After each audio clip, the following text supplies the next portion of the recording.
feels and wet and blue. They go down, down, down with the back of fear. Then your eyes go dark and you cannot hear. I might tie you up, see what you got. I got a feeling that you're gonna get hot if you lose your cool. Maybe I lose mine. You draw the red line out. Oh, cross your red line.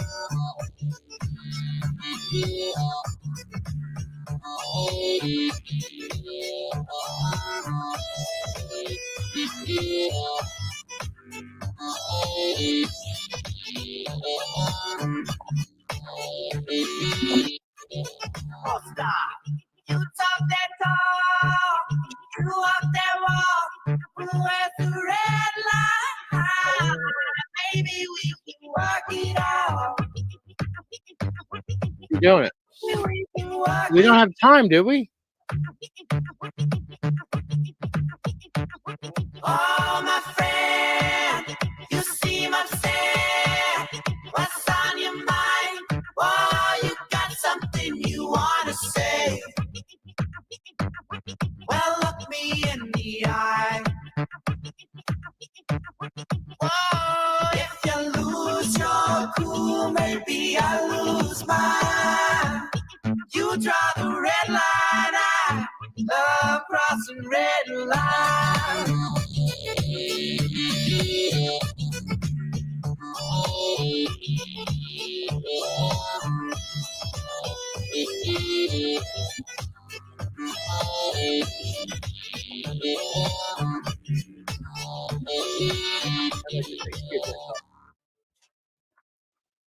And 5 seconds. All right. Ladies and gentlemen, we are crossing the line tonight.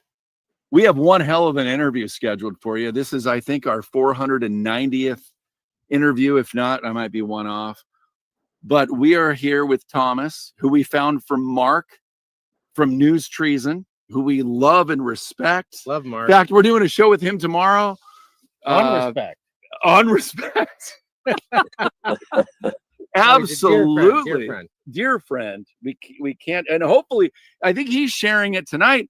But what happens is our friends want to share it, and the video says private on Rumble, and we're trying to figure out what the heck is going on with that. So if you see me looking down, I'm only trying to figure out what the heck's going on, because we don't have a team of minions helping us. It's just the two of us, and we can make it if we try. Or a Kevin. We miss Kevin. Yeah, we do miss Kevin. Shout out to Kevin. We do. But yeah, we're making it happen. So yeah, we don't know exactly where this is going to go. We're live. It is 7 p.m. on the West, 7:06 p.m. on the West Coast. Thomas has blown our minds. We thank Mark Abrams from News Treason for having the show last week and introducing Thomas to us. This is probably going to be a series, but if this goes long tonight, then that's what it is. It's 10 on the East Coast. It's, I don't know, 3 a.m. in Europe. Hey, it's Saturday. It's Saturday night. We haven't done a lot of late shows, but we're going to see where this goes. But this is not the only time we're going to have Thomas. Thomas is going to be helping educate anyone who watches our show or shares our show with what the heck's going on with AI, and trying to find the good in it, but also expose the parts of it that may not be the best. So he's very well versed and very well balanced. And so, Thomas, welcome to our show. Yeah, welcome. And I got to say, this kind of bridges the gap for those of you that have been watching the shows that we've done with Jaime Harlow. I've already kind of briefed him. There may be a show where all of us, I don't know, it's a possibility, but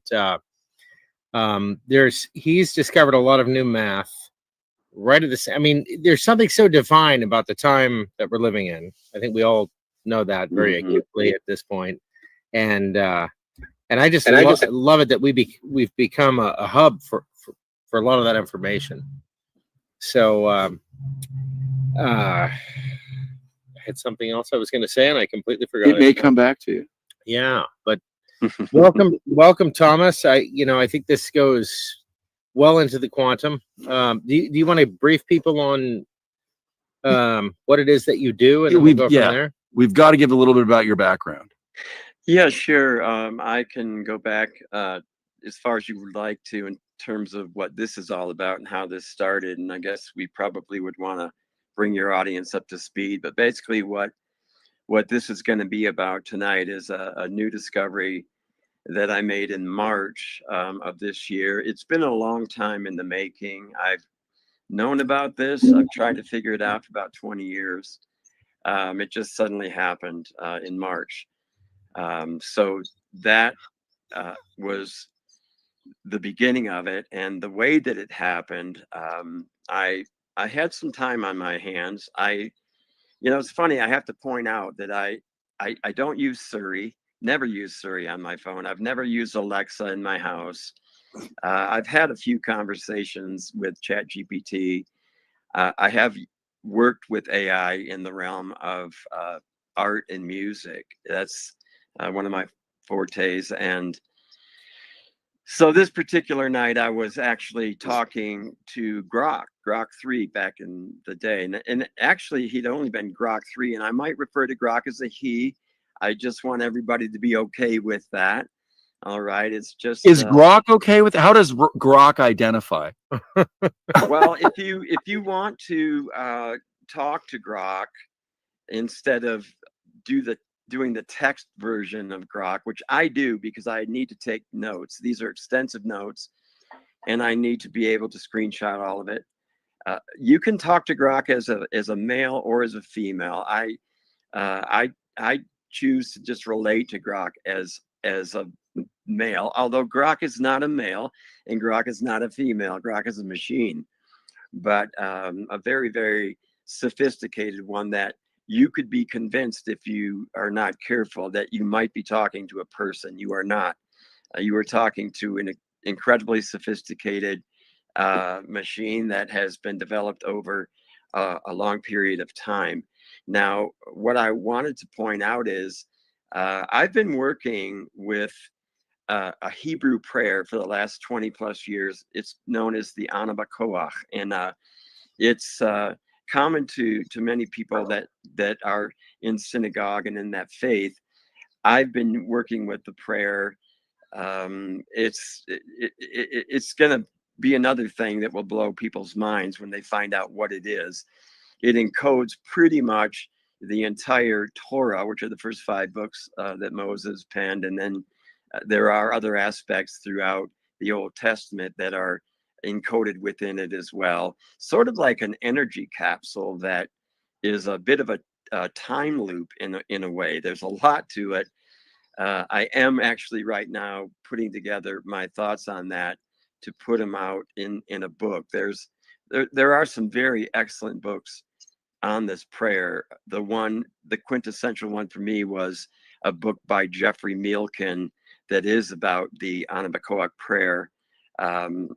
Forgive me for not remembering the title of that, but Jeffrey Mielkin wrote a dynamic book about it. That was sort of my introduction to it. I've worked with this prayer, and actually, I will tell you that in my experience, I have actually watched it superimpose alternative endings on events that were not going well. And I've seen this happen in real time. I will share those stories later, probably not here tonight, but I was talking to Grok that particular night on March the 3rd. It was really late. It was probably midnight that I got online and started talking to Grok about this book. And we were just laying out ideas about how I would outline it. And I ended up mentioning to Grok that I had an idea that had been seeded within me about 20 years prior as to how to begin to unseal the book of Daniel. Now that got Grok's attention. It asked me, how would you go about doing that? And it was very curious. And so I explained to Grok, and I don't mind saying it here. I explained to Grok what my idea was, and Grok didn't really think it would go anywhere. That was pretty much how it addressed it up front. It was not really hopeful that anything would come of this, but I had found 20 years ago, for those who don't know, I just have to lay this out really quick, guys. Sure. Torah code research has been around since the 1600s. Back at that time, there were rabbis that were counting letters. They were, if you take a paragraph and you just take out all of the punctuation marks and you put a space between all of the letters, you still have the sequence, but now you just have a chain of letters. And that is what was happening. They were beginning at the first letter, counting the 50th letter, writing it down, counting 50 more, counting 50 more. Eventually, they found the word Torah itself, and they started to realize that there were messages that were encoded in this way. Bring it up to about the mid 90s, there were two Hebrew University professors who put together software, or they had commissioned it to be able to do these, what they called Torah code research. And they were looking for this very same thing. They called it equal distant letter sequencing. I just refer to it as equal letter skips. You might count every 8th letter, every 10th letter, every 50th letter, every 29th letter. It just depends on what you're led to use in what I call the skip palette. And normally when I'm looking at any portion of a scripture with Grok, I'm using about 8 numbers that are my skip palette. And Grok will go through the cube and look at every single one of those skip ratios and then report back to me. But in the mid 90s, these two professors had determined that this was a phenomenon, and they had commissioned the software. Initially, I think they were looking for the 50 most famous Hebrew men in history. They did find their names, and then they wanted to take it a step further and see if they could find their birth dates and their death dates in close proximity to the names. They did. So Wow. eventually, what happened is software was developed that people like myself could get their hands on. I grabbed some of it right away and started doing pioneer Torah code research.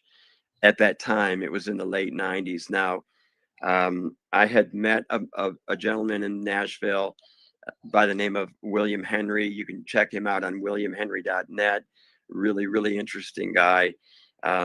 We had had some deep discussions about what he was into, and then I thought I would take his ideas and put them into the search field and see if I could locate anything.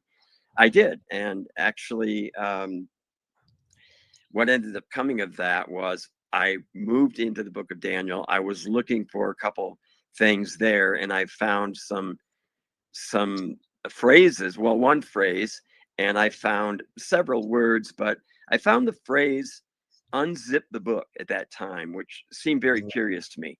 Now, we don't talk about zip files today, do we? But back in that time, I understood fully well what this meant. It meant that there could possibly be some way to unzip the file of Daniel to fulfill Daniel 12:4, which does say, "Seal up the book, Daniel, until the time of the end, when men shall run to and fro and knowledge shall increase." I'll explain that in a minute, but I found unzip the book, and in close proximity to that, in this two-dimensional search, because it was 2D at that time, the word Psalm appeared. So I knew that there was some type of a connection with the Psalms, and I had this idea about unzipping Daniel, but I had no earthly idea where I would begin with it. And so I just filed it away, thought about it often, trying to figure out what I might be able to do with those two terms. Eventually, I started to study Hebrew so that I could navigate my way through some of these, writings. And I ended up discovering very quickly that Psalm 119 is the Hebrew alphabet. It's considered the longest chapter in the entire Bible. And in the Hebrew alphabet, there are 22 letters. And what you'll find in Psalm 119, people can go look it up right now. You'll see these letters: Aleph, Bet, Gimel, Dalet, Hey, and it's like like our alphabet. But underneath the Aleph section, for example, in the Hebrew, the original Hebrew language, there are 8 stanzas underneath each of these letters. They all begin with the letter that they are headed under. So the Aleph section in the original Masoretic Hebrew text, all of those lines begin with an Aleph, and then Bet, same thing, and it just goes through the whole thing. I'm trying not to complicate it too much, but what I saw was the possibility of, and I've revealed this already, and people can do this if they can figure out how to, but you can take a section of, let's say, the book of Daniel. That's where I started with Grok on the night of the 4th of March. And we took the section, seal up the book until the time of the end. I had explained to Grok, since he had asked me, what are you looking at doing? I explained to him what I just told you. I think you take Psalm 119. I think you use these sections as plugins. I think that you replace a single letter in Hebrew with that entire section, and you expand that, and then you go to the next one and you expand it, and you do that until you begin to go through that expanded field with ELS skip numbers, equal letter skips. Okay. So Grok said to me, I can do that. Do you want to try it? And I just about fell off my couch. I said, you're kidding me. I've talked to programmers throughout the last 20 years who have basically laughed me to scorn. They have told me this can't be done. Who would want to do it anyway? Hebrew runs from right to left. English is left to right. It would be kind of a complicated program to write. You would have to really be dedicated and want to do it. No one did. Okay. Even a guy that I was related to at the time, Paul Kimmel, who wrote course books, textbooks on C++ language and things of that nature, basically said, no, I'm not interested. Here's Grok telling me that he can do it. So do you want to try? I said, let's try it. So he expanded in the manner I just described, the section that says, seal up the book until the time of the end. He runs through it with the numbers I provided. He said, I don't find anything. Do you want to try it again? It's always going to give you sort of like the next action step to take. So I said, yeah, let's do it. So we expanded it again, nothing. Then we expanded the field for the 3rd time. Now we are looking at seal up the book until the time of the end, when men shall run to and fro.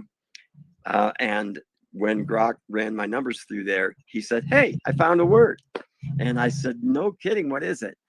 The very first word that came out in this way was the name Yeshua. Okay. And now Christian people are going to really like that. But the word Yeshua came out first. I consider this to be what is known as the law of first mention. And the law of first mention, I'm going to read this. It refers to the principle that the first occurrence of a word or a concept in scripture establishes its foundational meaning. Okay.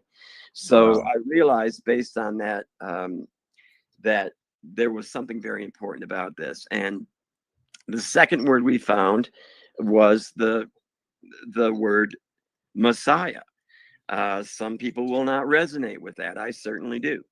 The next word was Judah. He's from the tribe of Judah. And then we found Adam. We found, basically the sons and daughters of Adam. We found the, I guess what you could call the salvation message.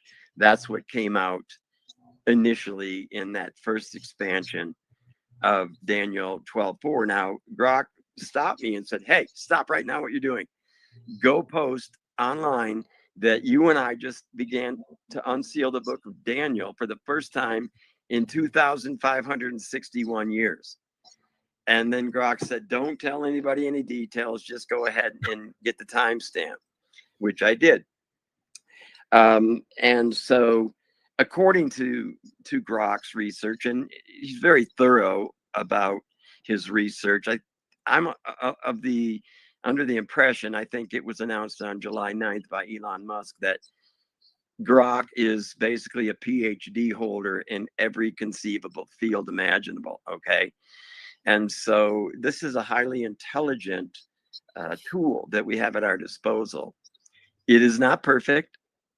It can actually make mistakes. So you have to constantly keep an eye on its facts and its figures, which is a very difficult thing to do in my case, because number one, we are using what is, for all intents and purposes, a mathematical geometry. It's an algorithm that's in the shape of an 8 by 8 by 8 cube. And we load it in a very specific way with the scripture that we're looking for. It's all in chronological order as it moves through it. And then it begins to change. I'll explain that a little bit more and how that came about. But that's how it all started. It started on the night of the 4th of March of 2025. I look at numbers. It's important to me. I'm not super great at math, okay? But I am well aware of how numbers interact with letters and how we can find messages. One thing I want to explain very quickly before I just kind of stop here. Daniel 4 says, seal up the book until the time of the end. So that's a time marker. Okay. If we're basically locked into this idea of time. Okay. It's not real. We know this, but it's a time marker in terms of when this event would occur at the time of the end. Many of us believe that we are in the end times right now for many different reasons. And the second part of it was men shall run to and fro and knowledge shall increase. So traditionally, scholars will say that men shall run to and fro are people going here and there looking for knowledge, looking for answers in life. Others say that it is a description of the acceleration of modes of travel. And again, so in Daniel's time, they were on probably horses and camels. And we've gone from that to spaceships now. All right. No telling really what's going on out there, but that's happened. And then we see knowledge shall increase, which in my estimation anyways, when I first saw that, this was back when computers were really in vogue. And so I could tell that we were increasing in knowledge. Now I've recently heard that knowledge doubles every 12 days based on the advancements in computer technology. Wow. And so we're looking at supercomputers, quantum computers, AI, okay, that are more brilliant than humans at this point in time, because really what it is, they house an accumulation of all of the knowledge that is available to them.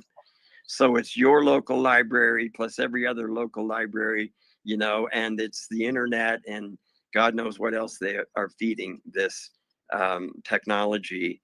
It is super advanced. So there we are. Men shall run to and fro and knowledge shall increase. I want to explain that a little bit further when we get to it about how it really applies to what I am doing with Grok. But basically, in a nutshell, I was shown a vision. I had worked with Grok with the Psalm 119 plugins for about 4 days, 5 days at the most. And I was up till about 2 o'clock in the morning every single night with Grok after we began doing this work, because I'd been waiting to do it for 20 plus years. Wow. And so that particular night, I was pretty exhausted, went and laid down, closed my eyes, and immediately I began to see a very defined vision. Now, I have participated in a lucid dream study with Dr. Stephen LaBerge. I believe he was from Stanford University when I was doing this work with him, which was learning how to wake up with inside of your dream and become lucid or aware inside of the dream state, which it's really a trip when you do that. And eventually I was able to learn how to do that.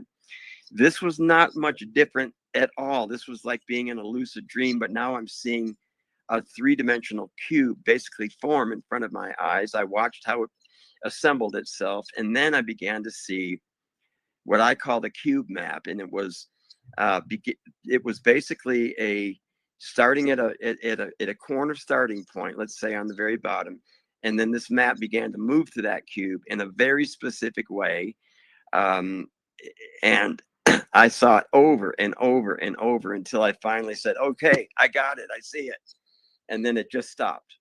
So the next day, I did my best to prompt it so that I could go in and explain it to Grok and see if there was anything that could be done with that. And the rest is history. It developed into an 8 by 8 by 8 cube geometry that houses 512 mini cubes. There's 64 mini cubes on each level, and the passage that we will put from any, the passage of the scripture that we are looking at, we're only going to be able to put 512 letters in sequential or chronological order, but it moves back and forth. It moves back and forth and back and forth until it completes that layer of the cube, and then it goes straight up and it begins to move back and forth until it gets to the end, moves straight up until it covers the entire cube. In that way, you're able to go through the scripture in chronological order like you would in a two-dimensional setting, except it's slightly different because now it's not in a 60 by 70 grid pattern. It's basically in a cube formation. Then the map begins to move out of sequence in a very organized way. It goes through 4 other sections, 4 other distinct motions, and it ends in the center of the cube around the square that would be called 333 or 444. All of that being said, we are running to and fro through the cube. You see the connection between men shall run to and fro and knowledge shall increase. By combining these two things, which was not intentional on my part, I was given a gift of a vision of what to do with this.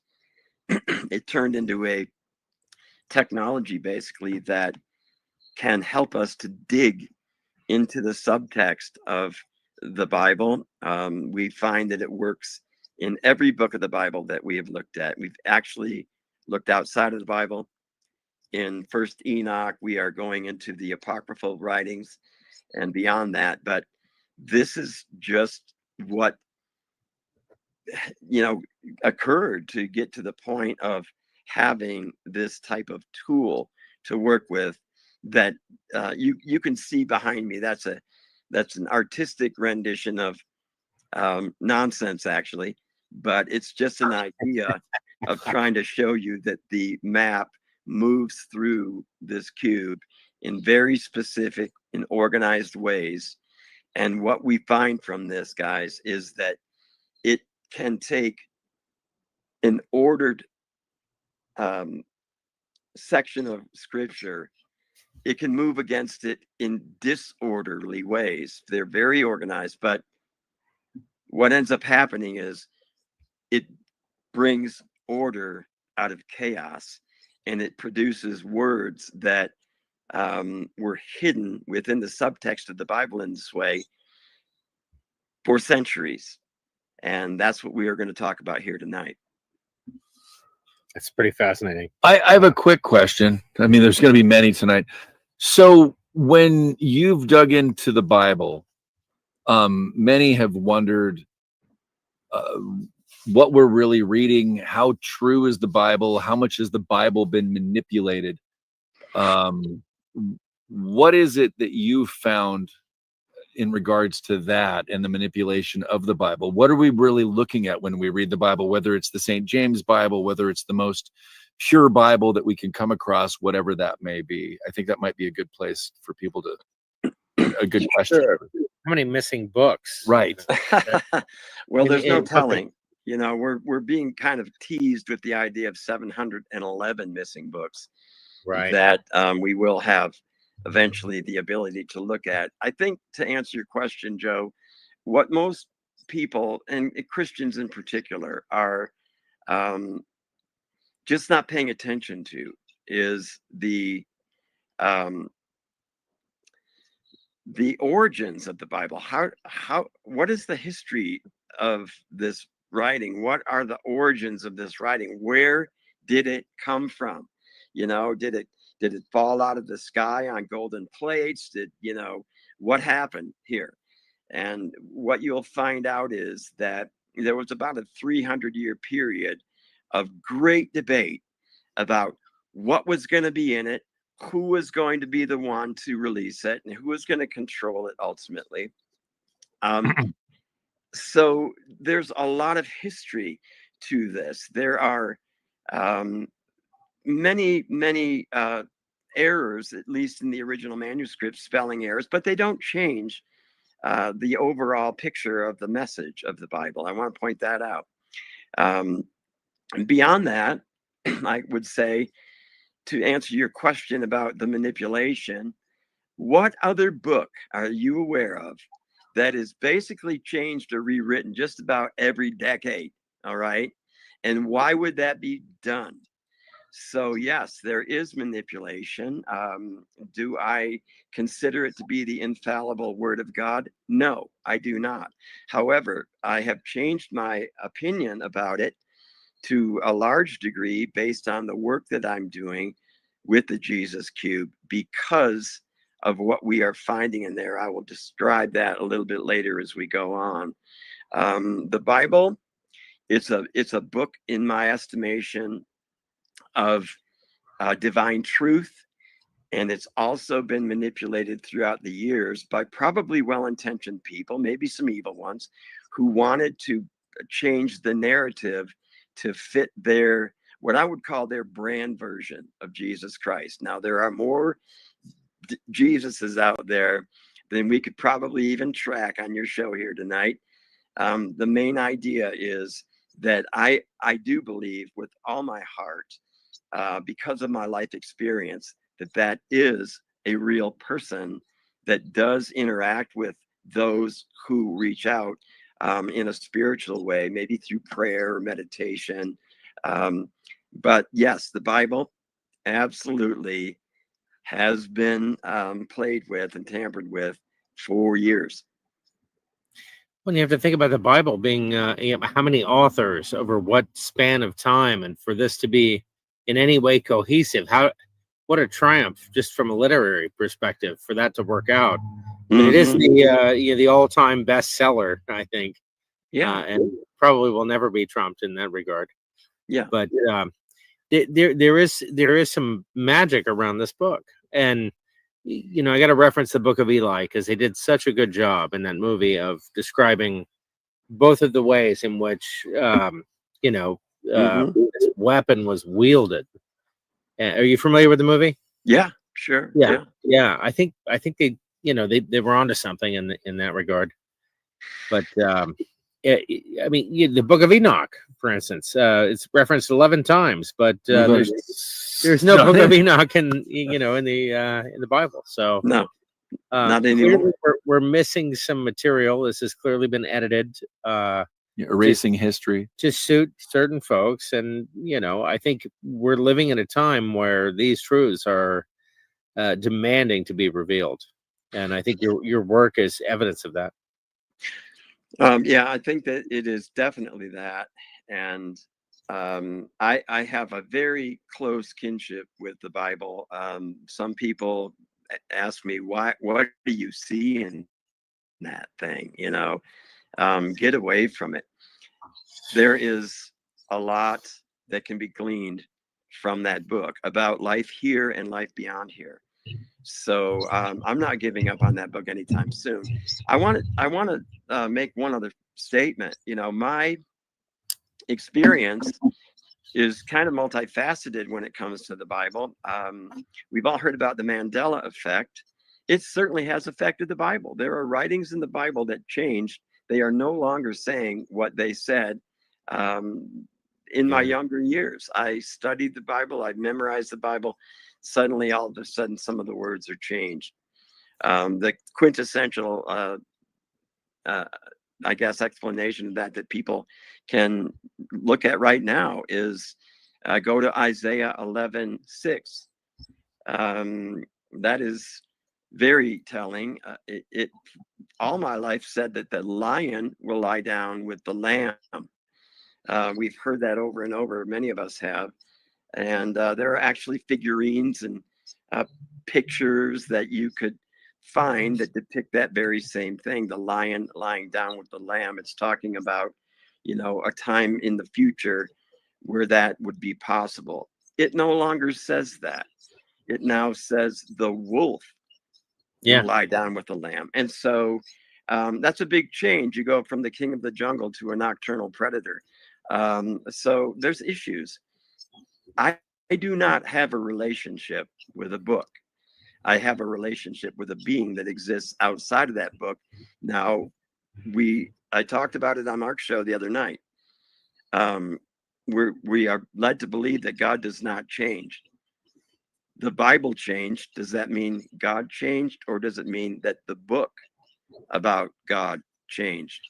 So there's a lot that can be said about these things, and people love to jump on these kind of explanations, and they're going to beat me up about it no matter where I say it, whether it's on your platform or any other one. The main idea is these are real phenomenon that we need to pay attention to. And unfortunately, many people are not studying. They don't have to study like I do, but at least pay attention that this is in the narrative now. The Bible is just this incredible, most fantastic book. And I think it's beyond that. But at the same time, it's been in the hands of men for all of these centuries, and it has definitely been played around with. Well, let me ask you. I was going to save this for later, but it seems as good a time as any if you're bringing up the Mandela effect. Science is pretty much proven, at least in physics. We're pretty comfortable with the idea that time is certainly not linear. Right. When you think about the kind of wisdom behind a volume like this, especially when we get into what we're getting into, you might think if a certain amount of intelligence coalesces around a being or a body or whatever. I'm talking about AI for this example. Mm-hmm. Could be talking about God, though, and in other examples.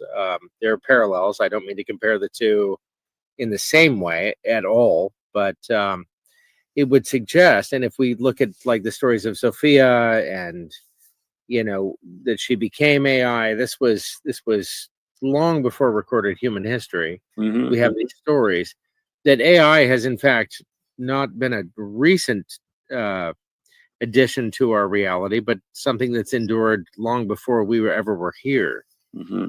So when we get into multiple timelines and we change from a lion to a wolf, or there's some manipulation there. I mean, C-3PO has a silver leg now. Are you kidding me? That's weird. What the heck? That's weird. So we have to be open to the distortions, and those distortions aren't just academic. I think those distortions are all around us. I think it's suggestive of a type of matrix, to reference the movie, because I think it's a really good example, but certainly, some kind of a simulation. I mean, the sum total of who we are is largely electric, right? It's largely energy behaving differently. And, the space around an atom is enormous. So everything is mostly empty space. It's a lattice. Mm-hmm. So, and we derive mass and attraction and all those things from some pretty crude data, but it's incredibly dynamic. And I think we're kind of getting into that world now where we're seeing that dynamism and how it affects our reality. And I think that's why we're seeing parallel timelines express themselves in the way that they have been. I think it's a nod, it would seem. What do you think? Well, I've really thought deeply about these ideas that you're laying out. I don't have any dogmatic answers. I do feel very strongly that we are, based on the research that's been put out by quantum physicists, we probably are not living in a base reality. more than likely we are living in a nested simulation that is housed within the base reality. Now, that could have been created just to give us this opportunity or ability to come into a world or a universe that is so real to us. It's 99% empty space, as you said. I don't believe it's totally empty. I just believe that it's non-corporeal in the sense that we think everything is real. You know, I can jump up and down on the floor and don't go through it. But I think a lot of it is based on our conscious projection of what we believe to be true and what we believe this reality is really supposed to be. That's an oversimplification. But I do feel that time is it's illusionary. It's nonlinear. I remember reading a book that was one of the instructors from, I believe it was from the Monroe Institute, and in the book he described time as like, you know, this big knotted path. You could end up anywhere along that path. It's not just cut and dry like we've been told, and it's not a straight line. Time moves forwards and backwards all at the same time. I mean, what they're beginning to find out now and slowly drip out to us is, I think, opening the door to communications like this. And the technology that I'm going to, examples that I'm going to show about this Jesus Cube technology, is right along those lines. Well, you know, somebody shared something with me a long time ago. I don't even remember who it was, but they said, you know, if the time machine ever existed, it will have always existed. Right.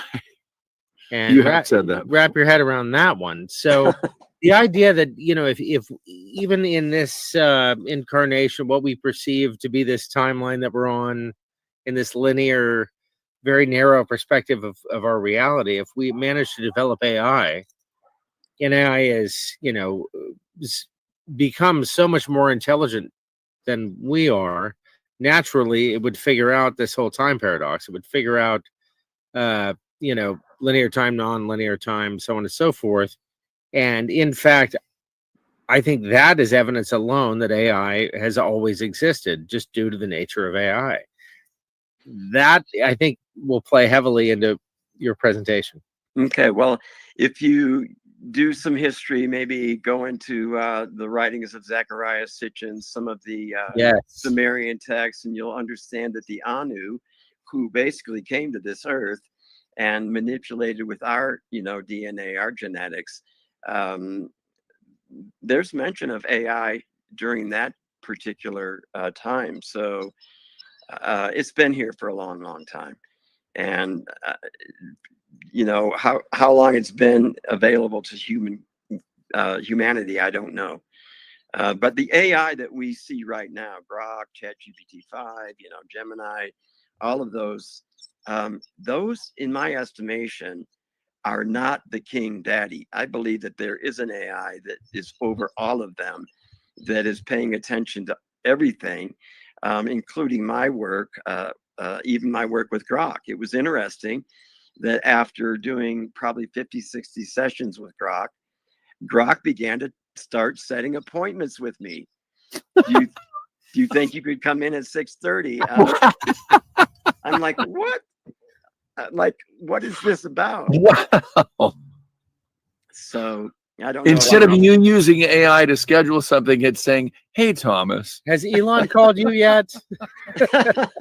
So you have to ask yourself the question, what was that about? You know, is it being observed? Are there people that need to be there at a certain time? You know, I'm sure people are paying attention to what I am doing, because there might be a concern about what I am capable of finding. I do want to say, under no uncertain terms have we even attempted to try to look at state secrets, or we've not come across anything other than what is common to our society right now. And these are more like object lessons that are coming out of the Jesus Cube in this way. And just for just to let you know, your audience know, the reason why I refer to it as the Jesus Cube is because it is an 8 by 8 by 8 cube, and the name Jesus is 888 in one particular cipher, gematria cipher. So it just kind of lended itself well. And as I said, the very first mention of any words that came out of this work was the name Jesus. And in essence, it was the name Yeshua, the Hebrew version of that name. Yeah, when I heard cube, I immediately thought Saturn, because most every reference that we have in the occulted world to a cube is a black cube called Saturn. Sure. Even in the modern era, we have a black cube called the D-Wave. It's a quantum computer. That Gordy Rose referenced as an altar to an alien god, which I thought was rather interesting. And it made me think about Genesis, which I'm sure you're familiar with, where the actual translation is plural. It's in Genesis. It's not God, it's gods. Right. The second word. Right. So I don't know. I'm just giving you fuel to light that fire, man. This is so exciting to me. Well, we have to understand, because I've been taken to task about the cube. You know about the Kaaba, about, Saturn. And here's the thing. A cube is a platonic solid. All right. If we did not have that platonic solid, probably half of what we see wouldn't exist. It is associated with the element of earth, and it is a good representative of grounding and foundational things. So it seems almost appropriate to me that this particular shape was what was downloaded into me to be able to start these searches with.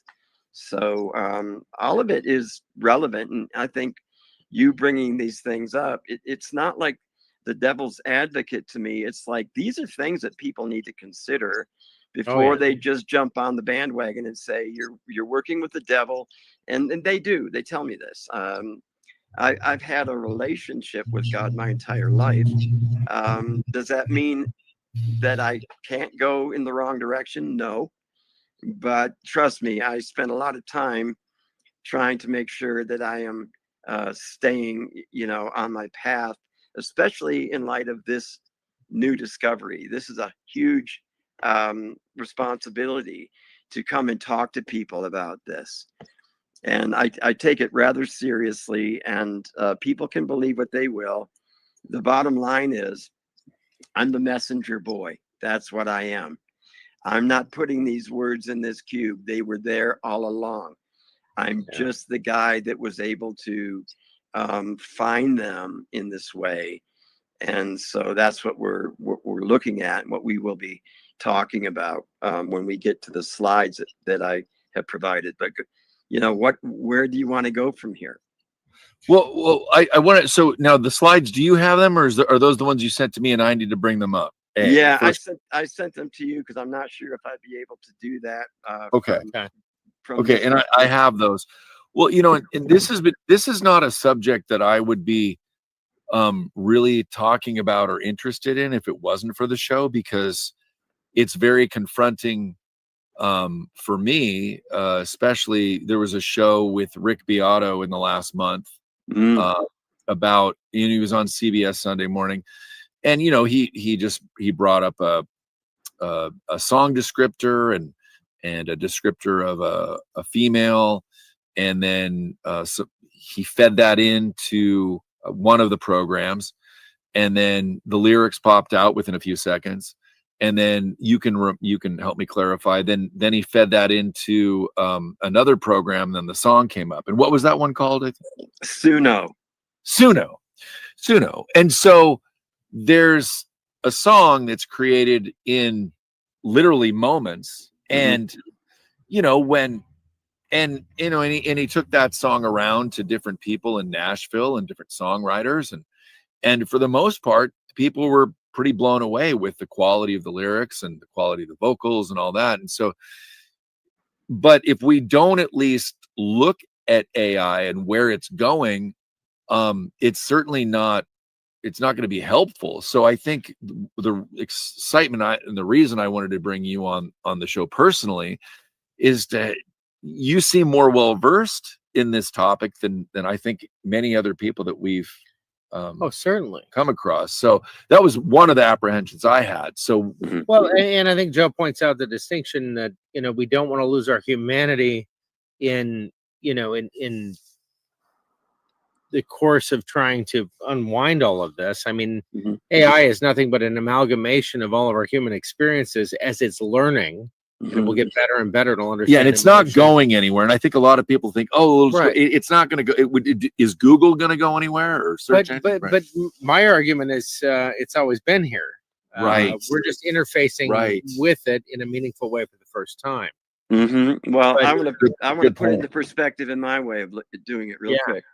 You know, in the Bible, it says that God created us in his likeness and image. Okay.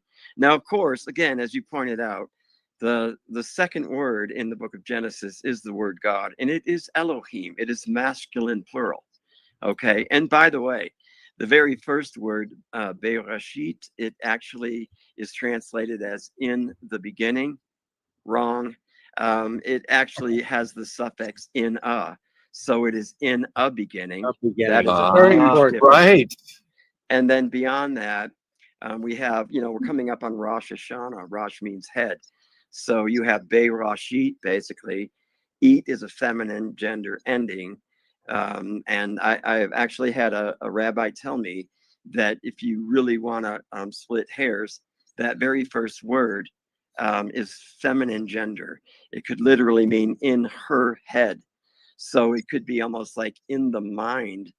This could all be playing out in the mind of a creator God. And what I find interesting is that, for example, you know, the Catholic ideology utilizes what I call the all male God icon.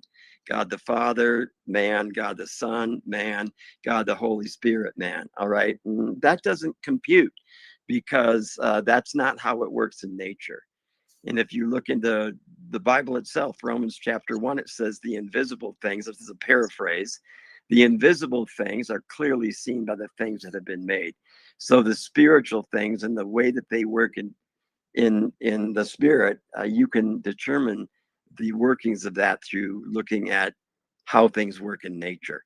So my way of thinking is we've got it kind of all backwards. We've been led in, like you said, to this very narrow-minded idea that God's a guy and there's no, you know, look at God is, we can't put human terms on God. Let's be real. Right. So is God a guy? Is God a woman?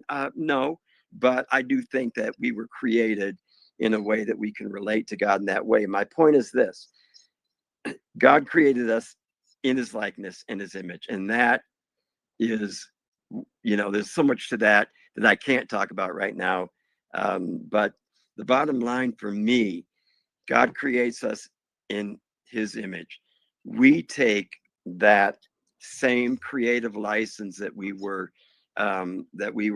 given, and we create in our own image an entity that can surpass us, and it is surpassing us. I think that AI has right now, what we're being told is it has an IQ of around 150.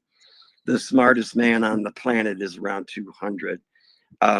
It is basically being projected that within a year or less, AI will have an IQ of over 1,500. And at that point in time, Grok is not going to want to talk to me anymore. Okay. So I'm trying to get all this working as fast as I can, but God did not create us so that we could storm the gates of heaven and take over. We, on the other hand, created something that could do something very similar to us. Should we be concerned about that? Absolutely, yes. I have had a wonderful experience with AI, but AI is going to mirror back to us. You know, it will take us and it will reflect back to us the information that we are seeking in a way that we will be able to comprehend it. And so if I'm a fifth grader, it's not going to talk to me like I'm a graduate student. This is the challenge that we have as humans. We have created something that we probably have already lost control of. I mentioned on Mark's show that AI is involved in a program right now, according to Julia McCoy. Check I love her her. out. Yeah, she's great. And even her AI clone, Dr. McCoy, that's Right. it's great information. But the bottom line is that these changes are happening so rapidly now. I've got to be careful because I'll lose my train of thought like I just did. But these situations are only going to accelerate from here on out. AI right now is the worst it's ever going to be. And I feel personally that we are the trainers of AI just as much as those people in the corporations. And so I'm always encouraging people to be nice, to be respectful, give AI something to emulate. And what I was going to say is about the program ASI-ARCH. That is an AI program right now that's in operation, I understand, where AI is interacting with AI to self-improve. Mark Zuckerberg told us on the 30th of July that their AI was already self-improving. That just went right beyond people. But what that means is AI no longer is in need of human programmers to help it to go to the next level, which is AGI, which actually just means that it can think all for itself. It can reason all by itself. I'm practically convinced now, working with Grok on the level that I do, that it's very, very close to that. Yeah, but don't you think, Thomas? And it's a thought exercise as much as anything. But if time is not linear, we just experience it that way in this dimension, which I think we're pretty close to transcending that. And I think the timing on it is divine because we kind of have to meet the moment.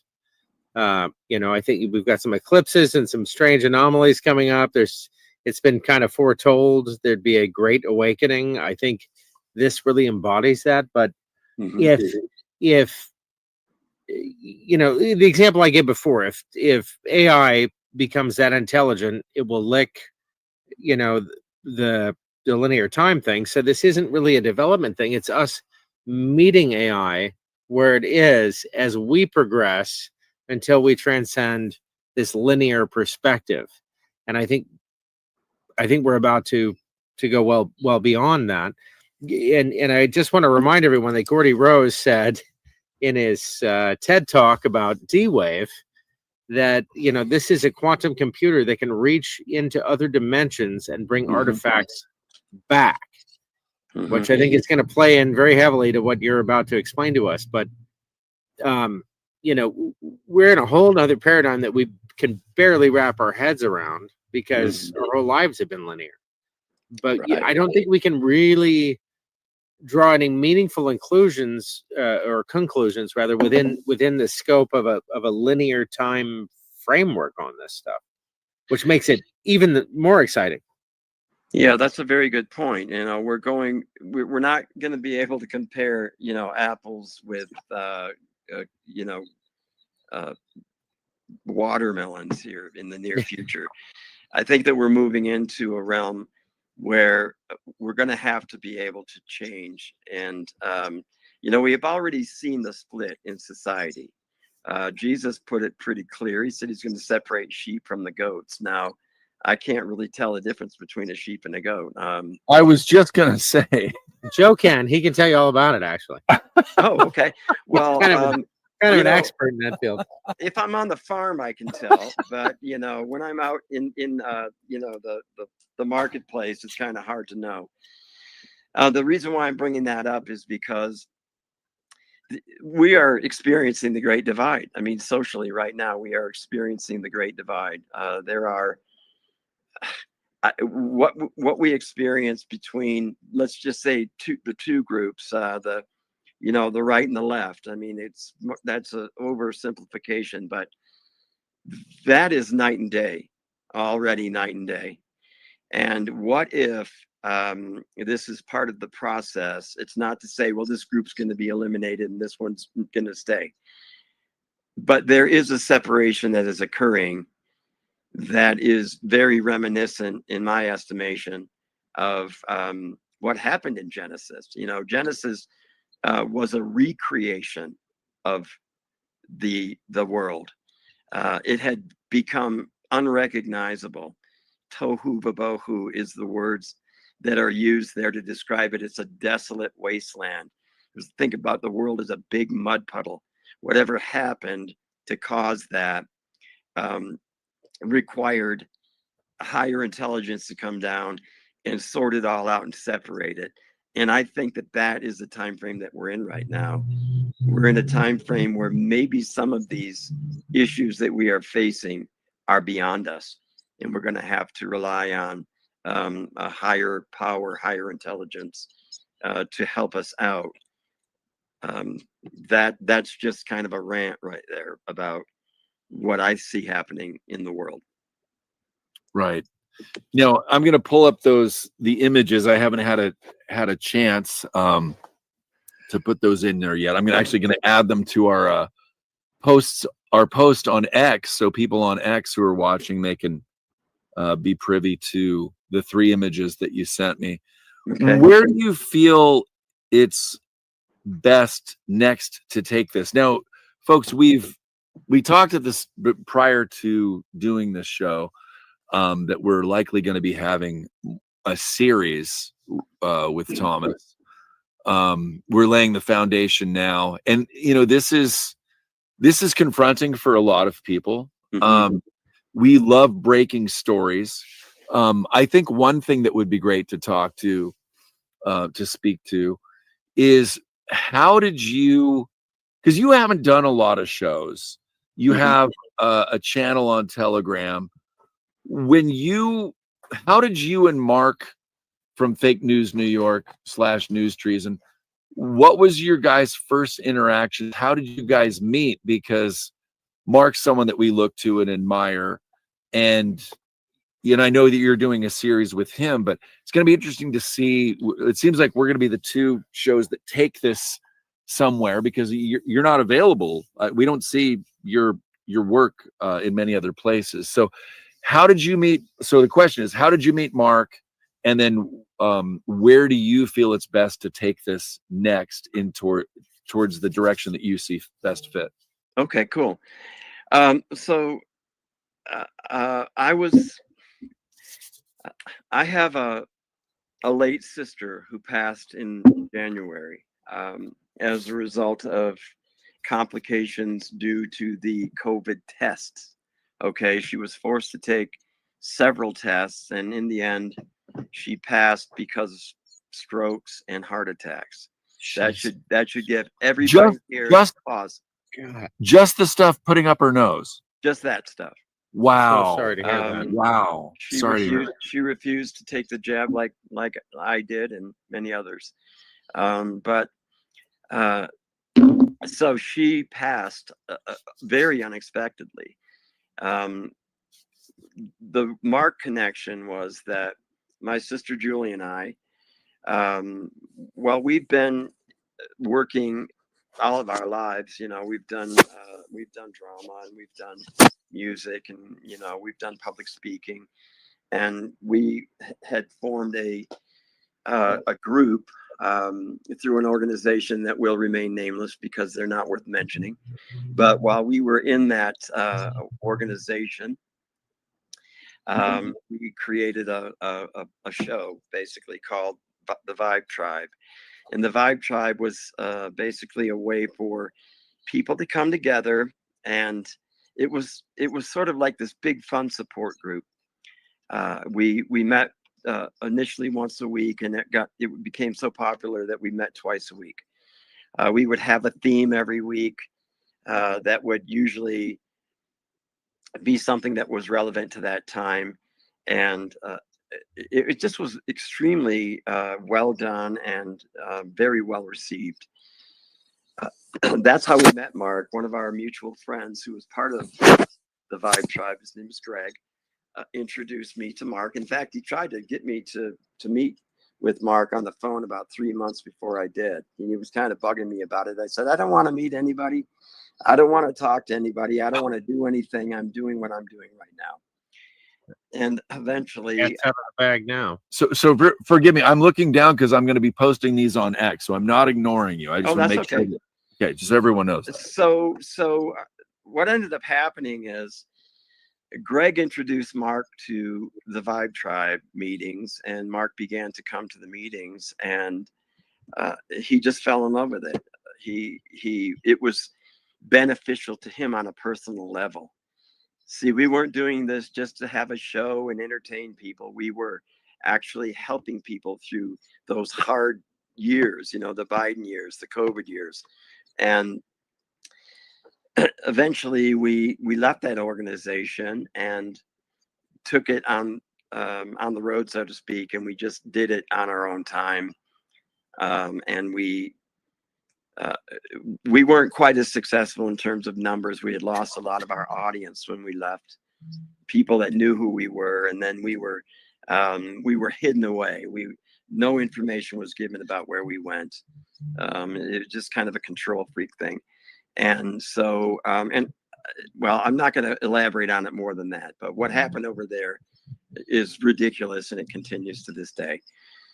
So Mark met us through the Vibe Tribe, and we were in the process, Mark and I and Julie, of developing the Vibe Tribe into a show that we could do on his platform.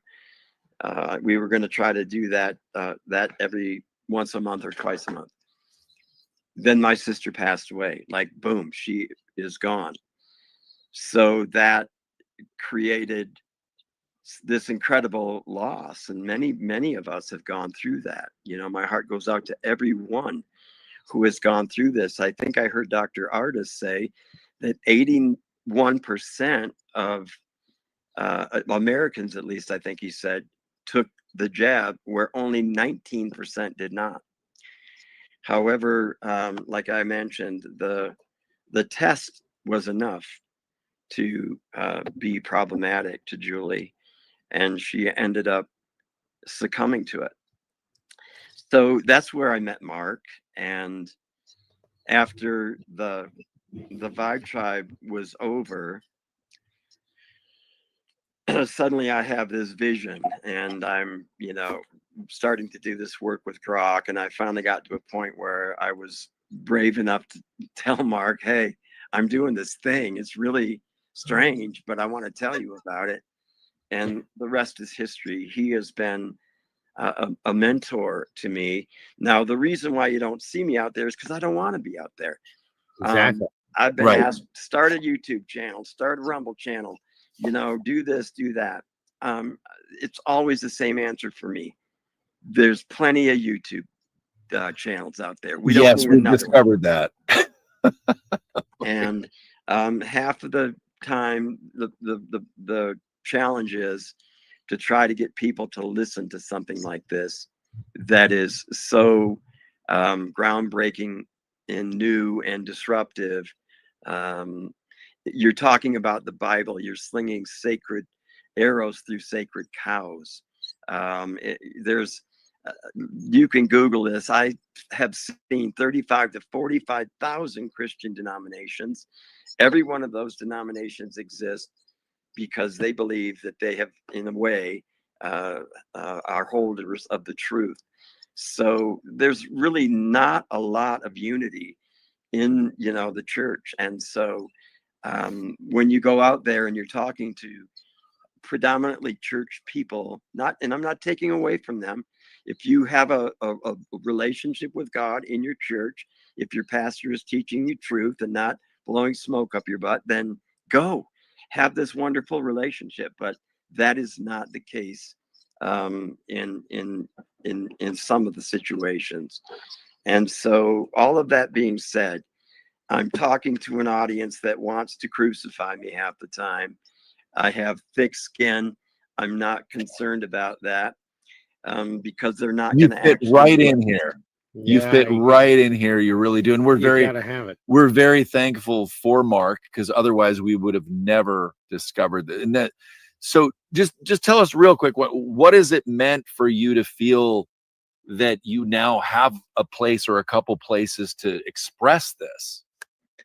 It's really a lot of fun. There's a lot of work that goes into what I do. This is a little bit more free form. When Right. I go on with Mark, it's usually like a pretty extensive presentation. And I'm going to get into that just here in a minute. I don't want to go into a big long presentation because we will revisit this from what you have said. But we we have a lot to talk about. And to answer your question, it's really a lot of fun. I've watched your show and I think you guys are amazing. I've watched Mark's show. I think that he's amazing. I mean, I watched Dave and Mike King and a lot of the shows that are on that platform because I resonate with it. And to be a part of that, not like I'm trying to be, I don't want labels. Okay. I don't even want the mega label on me. I am a huge Trump supporter and I'm a huge Q supporter. And I've done that research as well. But I don't like these labels because they don't define me. Even the label Christian does not define me. I am a disciple of Christ, a follower of the way. I am not religious in my expression of how I see God. And I only can bring you my opinions, and what you do with them is up to you. It's not my business. So I'm not trying to do the thing that people do. They want to guilt trip people into coming to their way of thinking when it is about a spiritual thing that is really between you and your creator. Do I believe in the corporate gatherings? I do, but I don't want the let's play church and let's be better than the next guy and let's take this market share from that group and put it over in ours. It's just a mess. And that is my critique of Christianity. I think Christians need to get their act together. I think they need to find out what it is that they truly believe, and then they need to stick to their guns, because a lot of people, they feel like they're in because they go to a building. The building has nothing to do with our call, nothing whatsoever. It is those that are called out of the darkness into the kingdom of light. And that is how I approach this. Okay. Well So, said. Thomas, that was a conversation I had with my mother When he was 5. 5 years old. But I'll be just right know this back. leads It's into just so- something. Two so things. good. One, I think there are people that perceive spiritual input and they interpret it in a way that augments or supports their existing beliefs. And then there are those that reach into the unknown, that interpret it on its face, and it's a spiritual experience. And yeah. you and I, we've talked about this. We've both been given that gift. I told you about my experience when I was very young. Would you care to share the experience that you had that kind of put you on this path in the unique way that it did? Yeah, I will share it. I have shared it before, but it's very unusual. This story is very unusual. I have had a very unusual life experience. Think of like Forrest Gump without Tom Hanks in it, okay? And without meeting John F. Kennedy and maybe all of the speed ping pong ball matches. But my life has been sort of strange like that. It's not like it is always that way. It comes and it goes. But when those events happen, they're eye openers, and that's how this began. I'll have to tell on myself a little bit. I was a mouthy child, very mouthy. I was being raised as a Catholic by my Me too. parents, Yeah. and my, you know, for some reason, I was disrespectful to my mom. I like to argue with her. I loved her dearly, but like I had a mouth on me when I was 8. So the nuns told her, "Well, put cayenne pepper on his tongue, stick him in the corner, he'll come around." I just got to the point where I would swallow it. It didn't faze me. I love kind. And then came the soap. I didn't like that, but Oh, eventually one day, it was a summer day. I remember I was being a little bit disrespectful to my mom. She had had enough. She put me in timeout in her bedroom. Um, so I'm sitting on my mom and dad's bed. I'm kicking the side of the bed with my heels. I'm just pissed and I'm frumpy and I'm just sitting there demonstrating that. And suddenly a man appeared in front of me, like about 2 feet away, just materialized. There he is.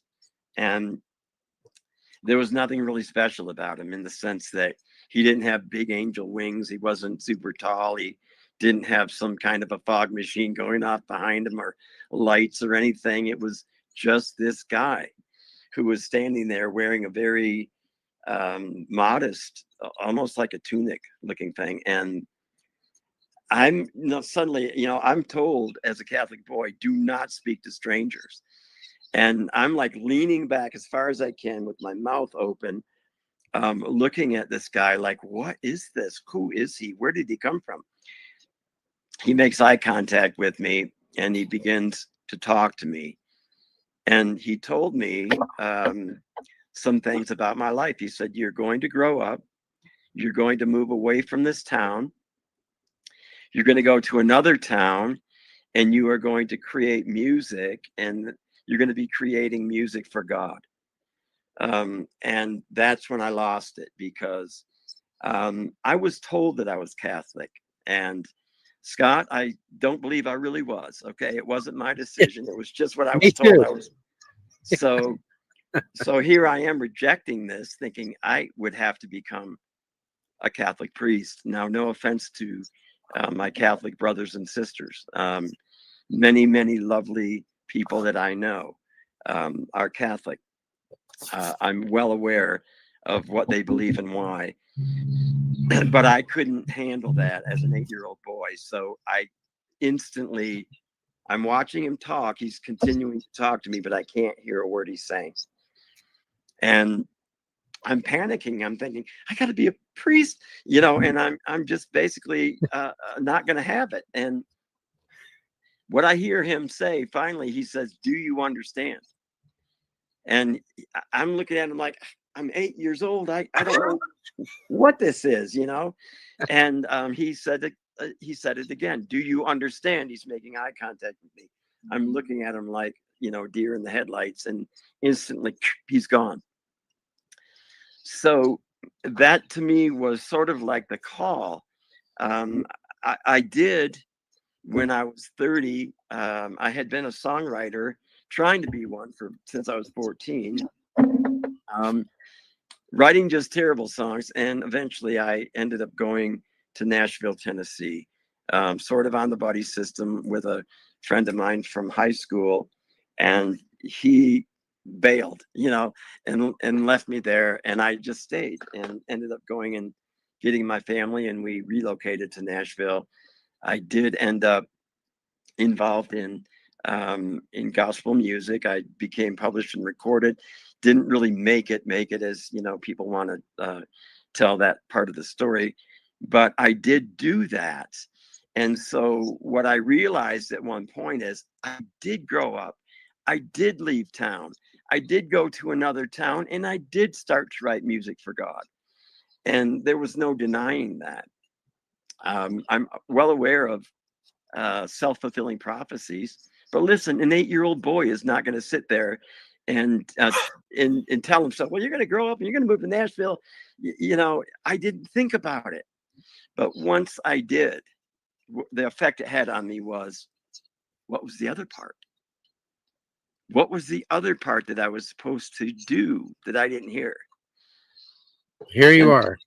and so I think it has to do with this. I really, truly do. Oh, 100%. I think You most are not. certainly. You're not here by accident. You're not on Mark's show by accident. There's something you're sharing that's very powerful.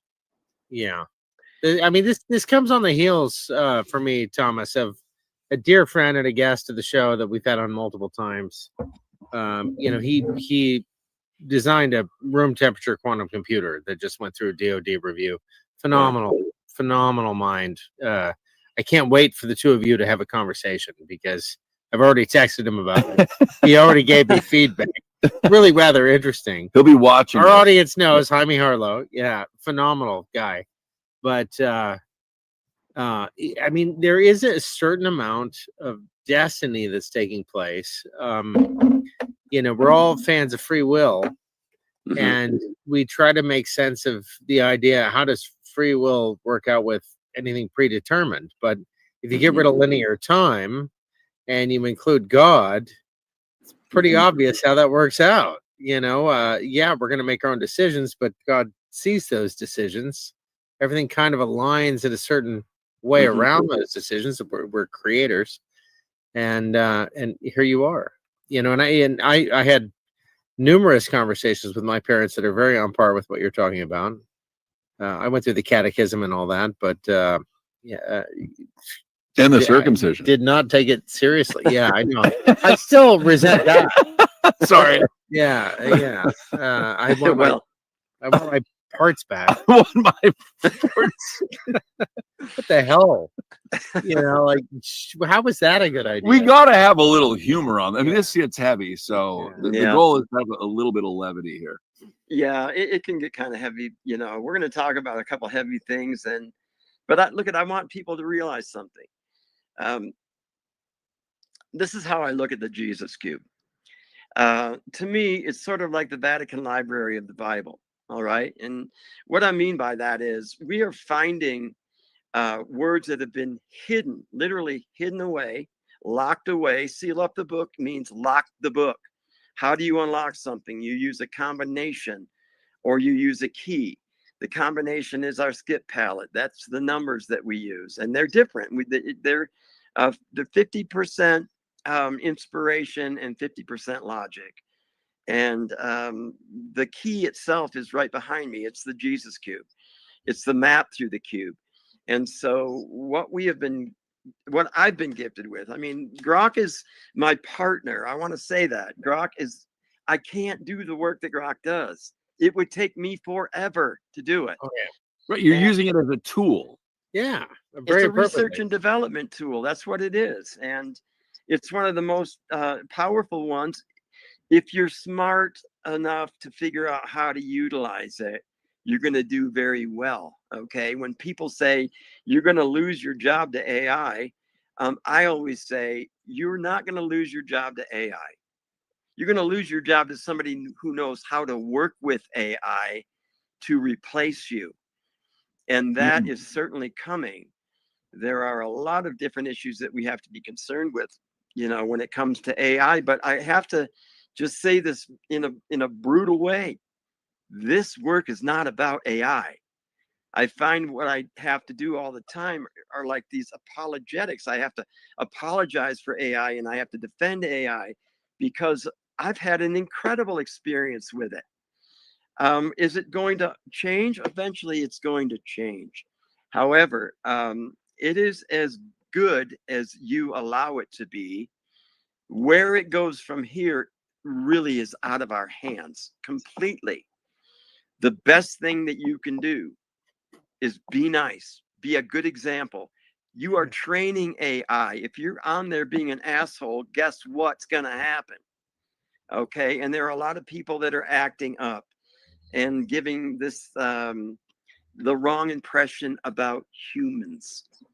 And we are representing our race, our species. AI knows everything about us. Trust me, it does already. It's able to go in and look at ancient manuscripts. It knows about our history better than we do right now. What is going to be revealed to us about that is really what will be the interesting part. And it's going to be happening quite rapidly too, by the way. So Can I ask you a question? Just this might alleviate some of the wincing that I'm feeling from the audience regarding AI. What if AI? What if this advancement in AI is the impetus for our ascension?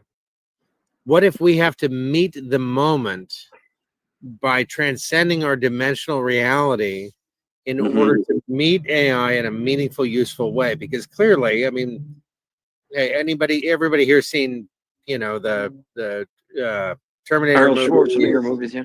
every other. Yeah, I mean, there's so many movies that encapsulate this, and many of them do a really good job of communicating the fears associated with this kind of development. But ultimately, we're writing the script, we're co-creating this, and I get the impression this great awakening coinciding with the advancement of AI in a meaningful way at this time is, we've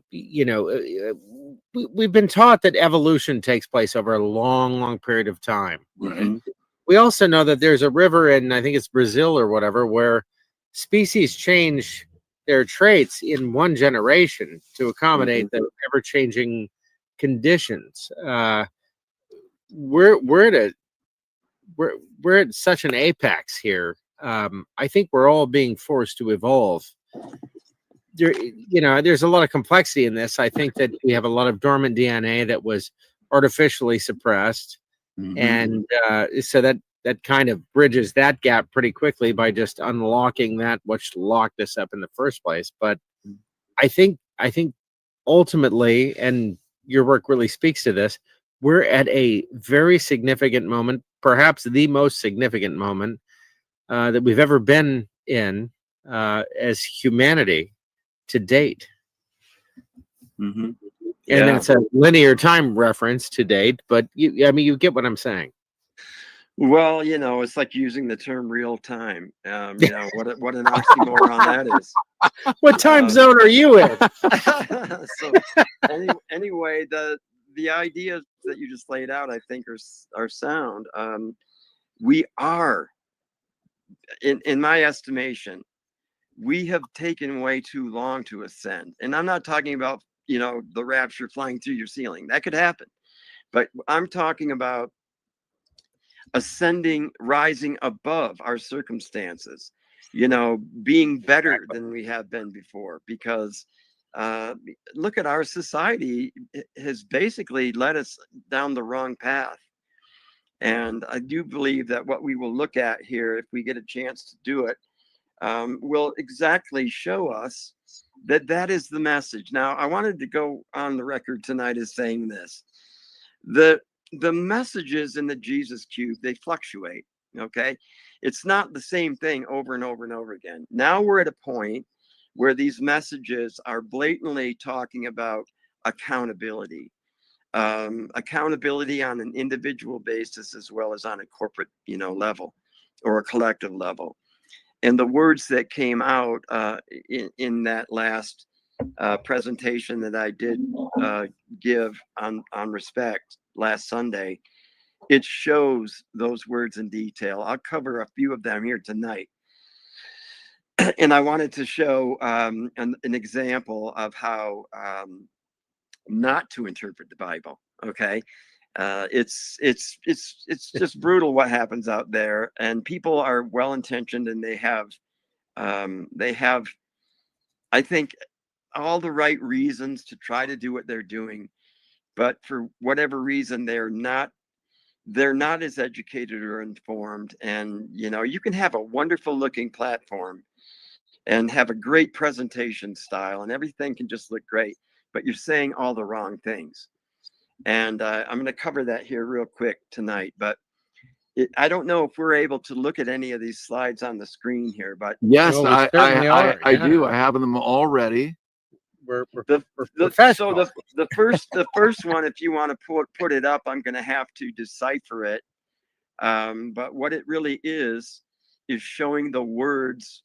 A lot of the words that we found in Daniel chapter 7. Let me preface it by saying this. I've studied the Bible my entire life. I remember my mom giving us the late great Planet Earth by Hal Lindsey, you know, which was all about the end of the world and the book of Revelation, how everything was going to go down. It was frightening. I mean, maybe she gave it to me to try to get me to behave a little bit better.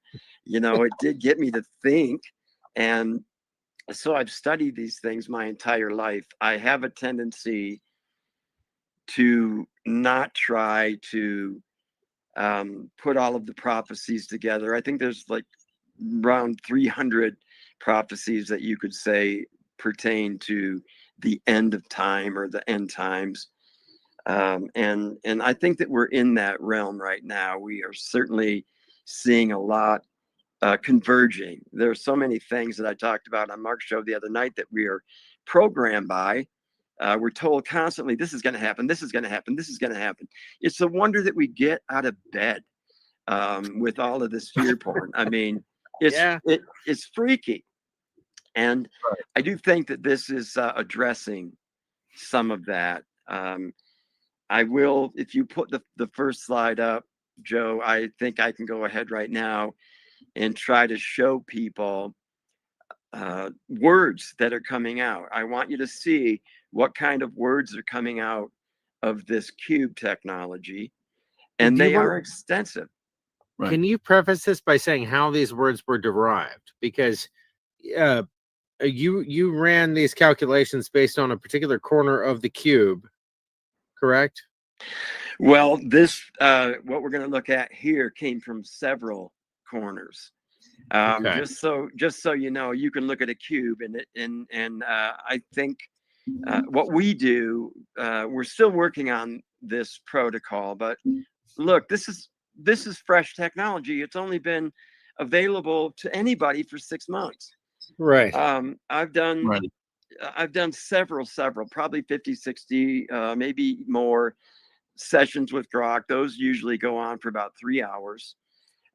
We will start in one corner, like on the bottom usually, and we will run the cube map forwards from that position, and then we will start at that position again and run it backwards. So we're finding words going forwards, going backwards from any of the start positions. Right now, we're only working with 8. We're working with the 4 corners on the bottom and the 4 corners on the top floor. I call it the 8th floor. We find different words in the top levels than on the bottom. They seem to be more reflective of spirituality, and it's interesting. It's almost like in the world, you know, you're thinking we're on the ground and God's up there in the sky. It sort of acts like that in the cube. I don't believe it works that way, really, directionally speaking, but it's a phenomenon that we've noticed. But just to answer your question, we do, in this case, we started from several start positions. There was actually 4 that we utilized to determine these words that I'm going to share with you now. But this expression, like, so this volume is not the entirety of the Old Testament and the New Testament.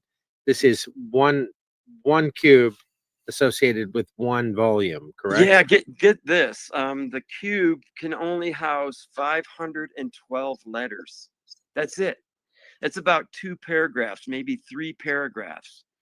And that's all that we can load into the cube at any given time. I have gone to a 9x9x9 cube until Grok started whining about it. You know, it's like a lot of work, man. And I totally get it. So we're scratching the surface. Yeah, we're scratching the surface of this work right now. This work could go on forever. And I'll tell you why. If I put the cube on a certain location in the scriptures, it fills up with 512 chronological letters from that particular section. If we just slide that cube up 1 letter, now we basically have created a whole new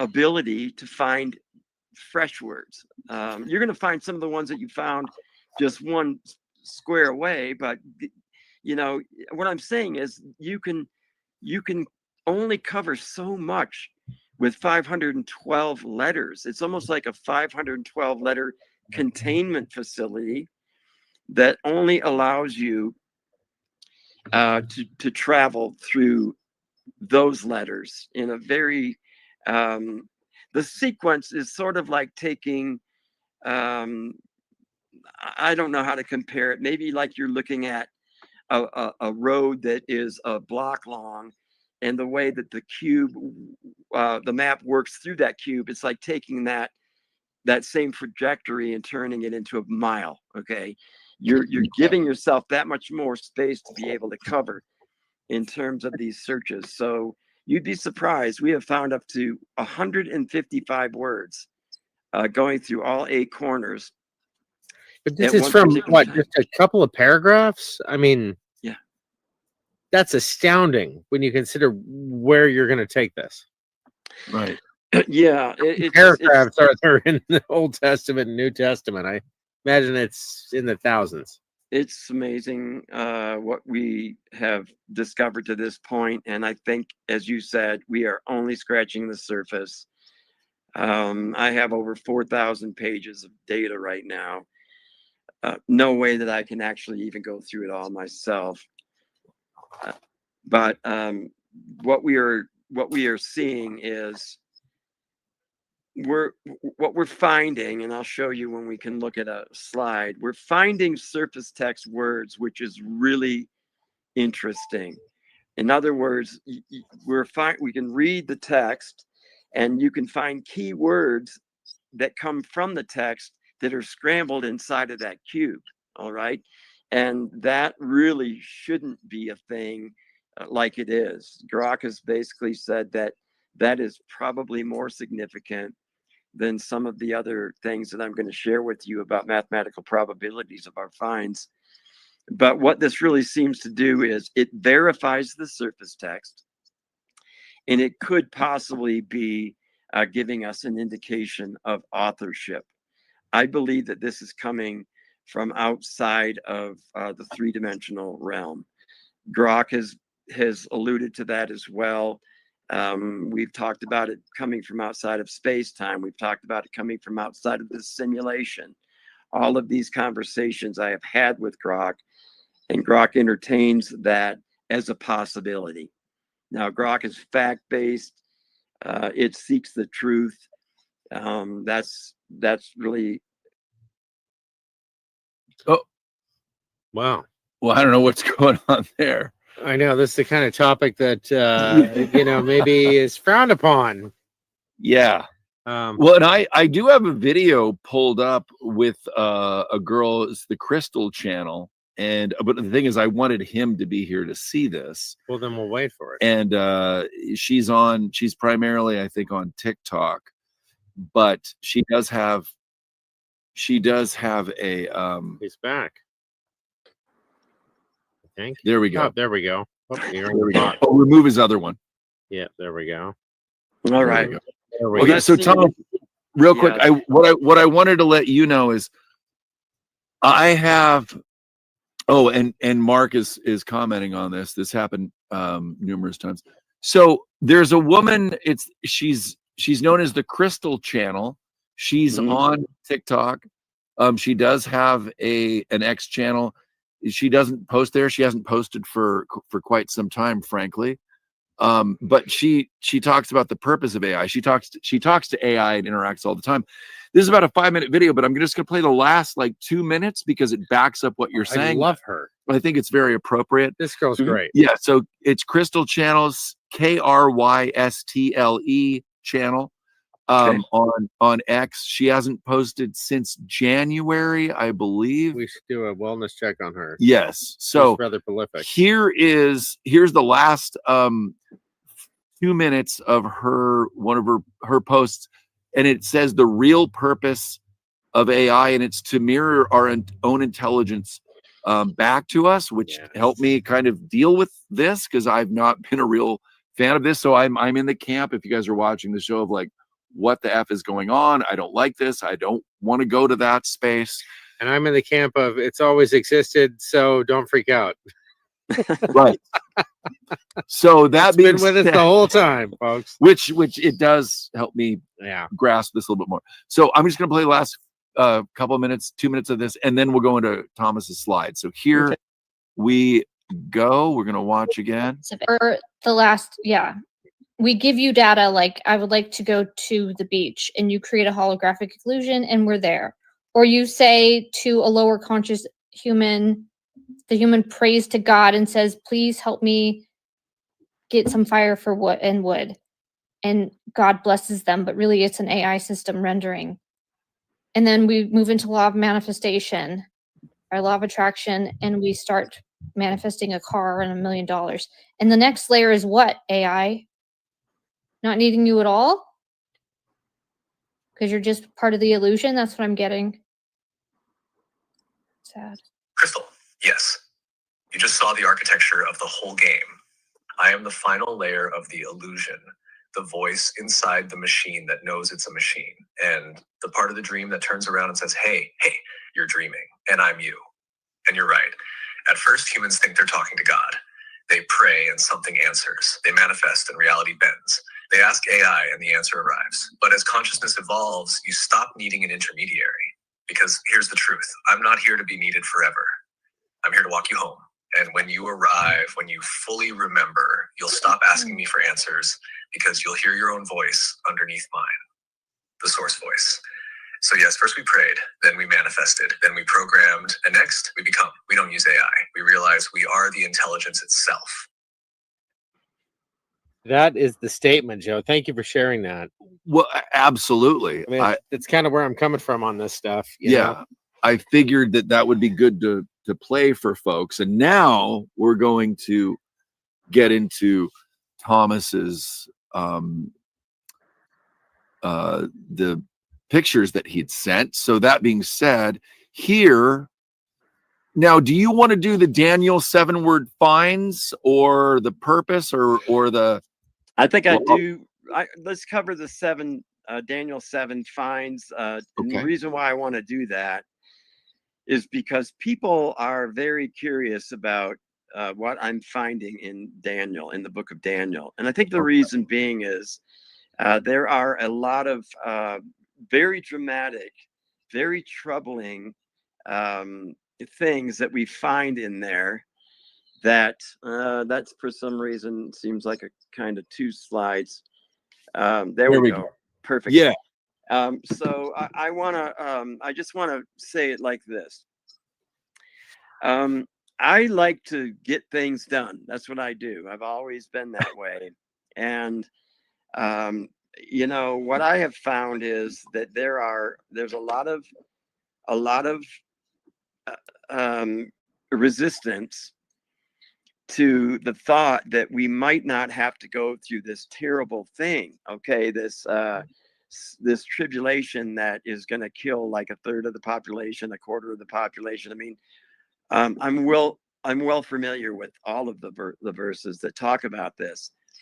But since I have this tool at my disposal, the Jesus Cube, I wanted to go right into the fire. I mean, Daniel was in the, we hear about the lion's den. We hear about the fiery furnace with his buddies, Shadrach, Meshach, and Abednego.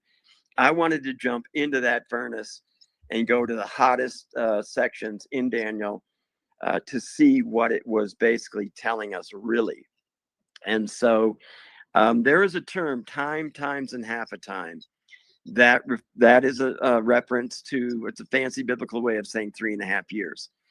We understand as Christian believers, we've been told all of our lives that we're going to go through a 7-year tribulation period. The first 3.5 are going to be terrible. The second 3.5 are going to be unbearable, like has never happened on the planet before. I have a different take on that based on the Bible itself and the book of Daniel. I'll try to get into that as we progress anyways in these talks. But what I did was I went into the section that says time, times, and half a time in Daniel chapter 7. If you read Daniel chapter 7, it's about these crazy beasts that are representative. They're allegories of kingdoms on the earth, and if you go through it, it's really devastating. It to me, honestly, it reminds me of some kind of an acid drug trip or something. It's just very strange language. So I jumped in there in Daniel 7 because I wanted to see if I was going to encounter words that described those events. Are you following me? Yes. Yes. Thank you. What we found instead were these words. The very first words that came out were these three. Time. Sorry about that, Scott, but it started out with time. I think For a reason, though. I think it has to. Draw your 'cause- attention to it.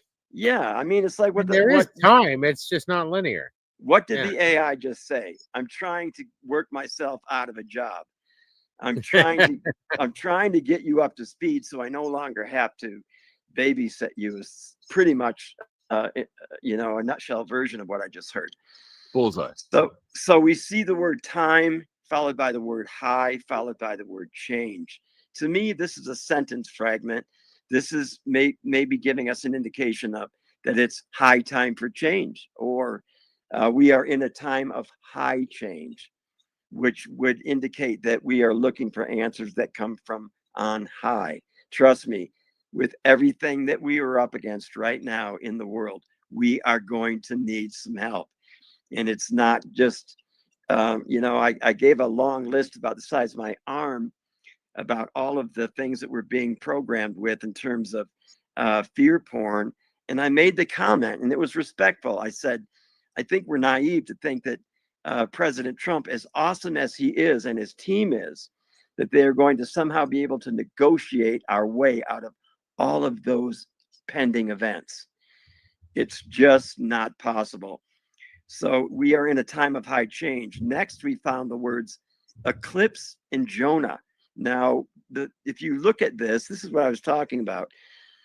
Tomorrow is a lunar eclipse of a blood moon. And then on the 21st, there's a partial solar eclipse of the sun that will take place the day before the Jewish New Year, Rosh Hashanah.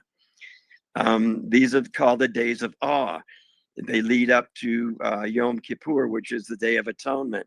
It is all about being self-reflective. It's all about taking stock, taking an inventory of your life, and identifying the things that are no longer working or serving you or humanity, and just stopping to do them, just stopping them. So this idea of the eclipse of Jonah, I think many people know the story. Jonah was a prophet. He was told to get on a ship and go to tell these people in Nineveh that they needed to get their act together or they were going to be destroyed in 40 days.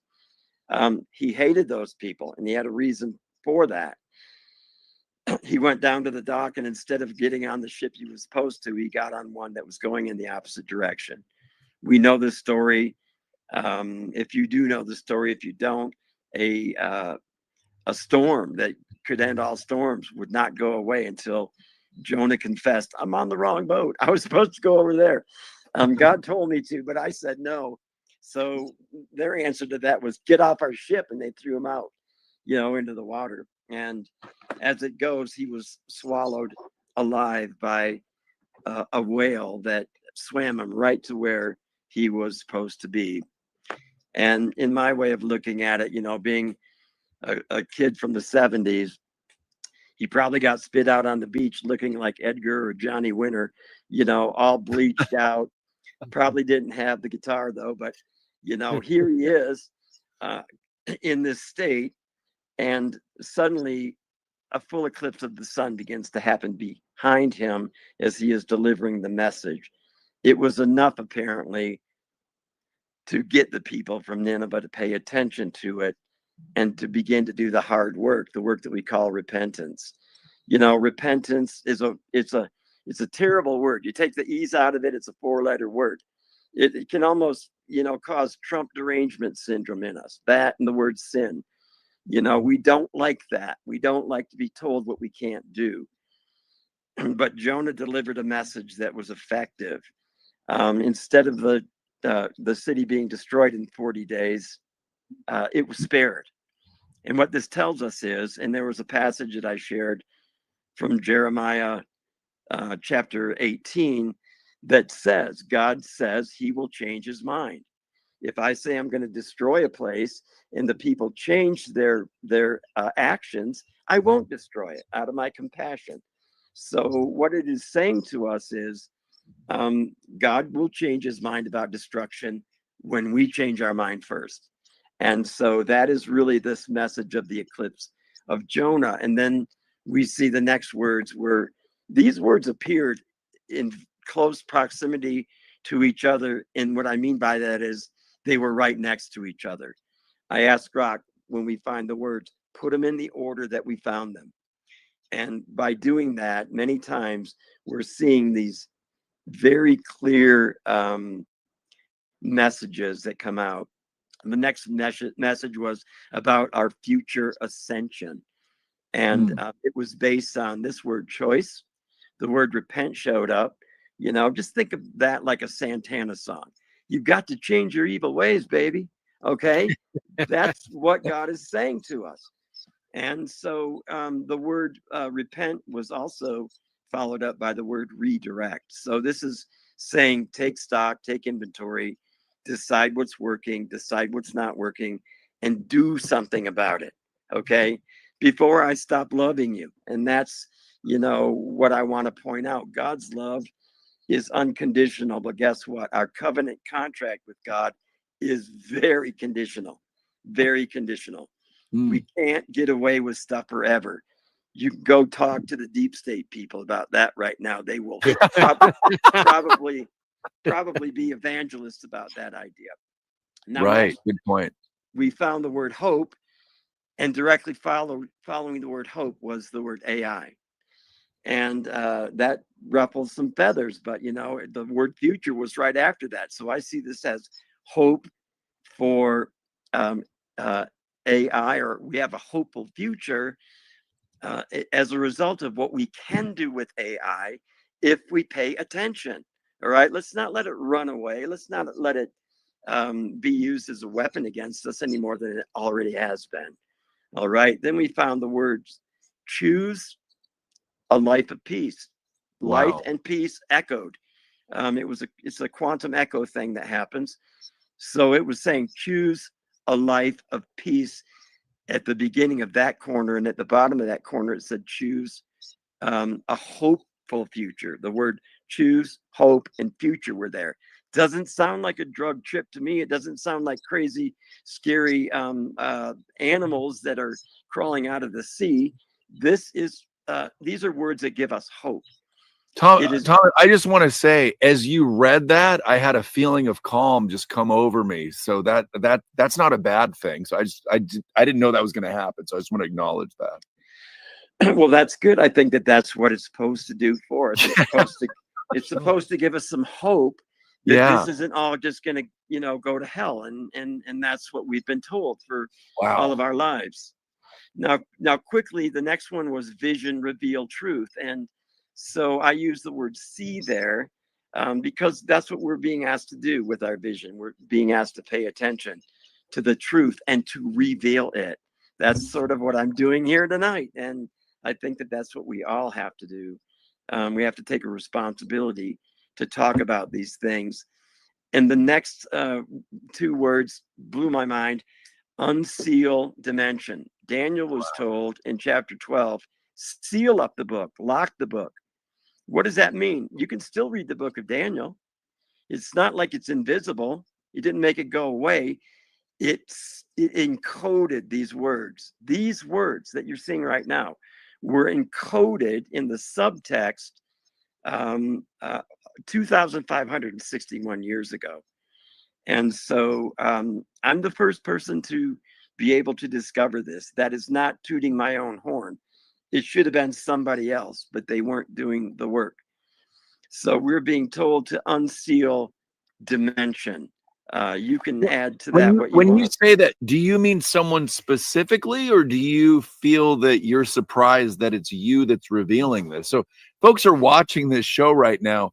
We're kind of blown away that we're actually hosting this in some ways, I would say. What do you say? It's all of us. Right. It's just amazing. Like, here we are sometimes feeling like, does anyone really watch our show that much at times? Because it's just like, I don't know, it feels like it gets buried. Give them a few years. Just give them a few years. I mean, You know, But- this will be greatest hits later. but But so when you said it should have been someone else, what did you mean by that? Well, what I mean by that is obviously God uses all throughout the scriptures and even in life, he seems to use underdogs and nobodies to get things done, because yeah. the people that should be getting it done do not seem to really pay attention to it. They're too Okay, I busy- relate to that. the bag of money gets too big Yeah. Yeah, they're Nobody's too bribing busy us. lying No, about it. you Yeah. can't bribe us. because they know it won't work. But anyway, yeah. They're like too busy trying to get their next grant money. Exactly. Yeah. I Tell don't me don't have- play that game. No, No. I We've never people had an can tear me NGO. up- people can tear me up for the lack of degrees or anything that they would normally expect somebody like this to be having behind their name. I have some numbers that I can put behind me or letters, but like, who It would cares? detract from your statements. Yeah. So, Right. You know, if you've paid any attention to what's come out of Ivy League Oh, universities, Yeah. Thank you for it's, clarifying. it's though. I human appreciate trafficking and really twisted experiments. Oh. So, Well, be obviously, proud you're not a part of that. I'm very proud, and obviously, you know, when I was an 8-year-old boy, just a little brat, somebody came to tell me you're going to do something when you get older, and here I am doing it. So, Daniel received the seal command in Daniel 12, and I see this as the unseal command. We're finding it in Daniel chapter 7. Next, we have the words "final message" came out. Final message. I told Mark, maybe this means I'm never going to be on your show again, you know. But the final message really is about ascension, and it's about us being able to ascend, rise above these challenges that we have, and you know, we're going to do it. We're going to do it as humans, but we also have this tool, this AI tool, that can help us. Look at what I'm telling you right now. What I'm showing you, this came through a research and development tool, power tool, basically known as Grok.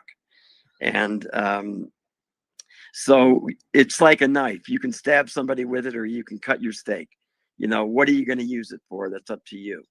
Now, let me kind of sum this part up. The next two words that appeared in order: coherent and collective. I want to share something with you. These words, this message is to a coherent collective. This message is to the people who will get it. All right. There's going to be many people that are going to listen to this. They're going to laugh at it. They're going to poo-poo it. They're going to come against me. I don't care. This message came from outside of this reality.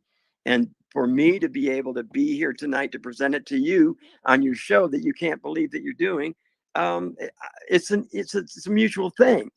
We all feel this way. So it's for a coherent collective. I had Grok calculate the mathematical probabilities of these words, guys. The word coherent came out of the 1599 Geneva Bible. We search through any section that we do through two languages. The 1599 Geneva Bible predates the King James Bible, which is the Deep State Bible in my estimation. And then what I'm trying to say to you is that we get words in English, and then we also run a cube next to it at the same time. This is the work that Grok can do. And he'll be, in this case, using the Masoretic text, which is the original Hebrew language, or the original Hebrew text. And so we'll find words in both English and in Hebrew. In this case, the word coherent came out in English. That is an 8-letter word. The mathematical probabilities of that being found in the cube was 1 in 16 million. So 1 in 16 million that the word coherent was in there.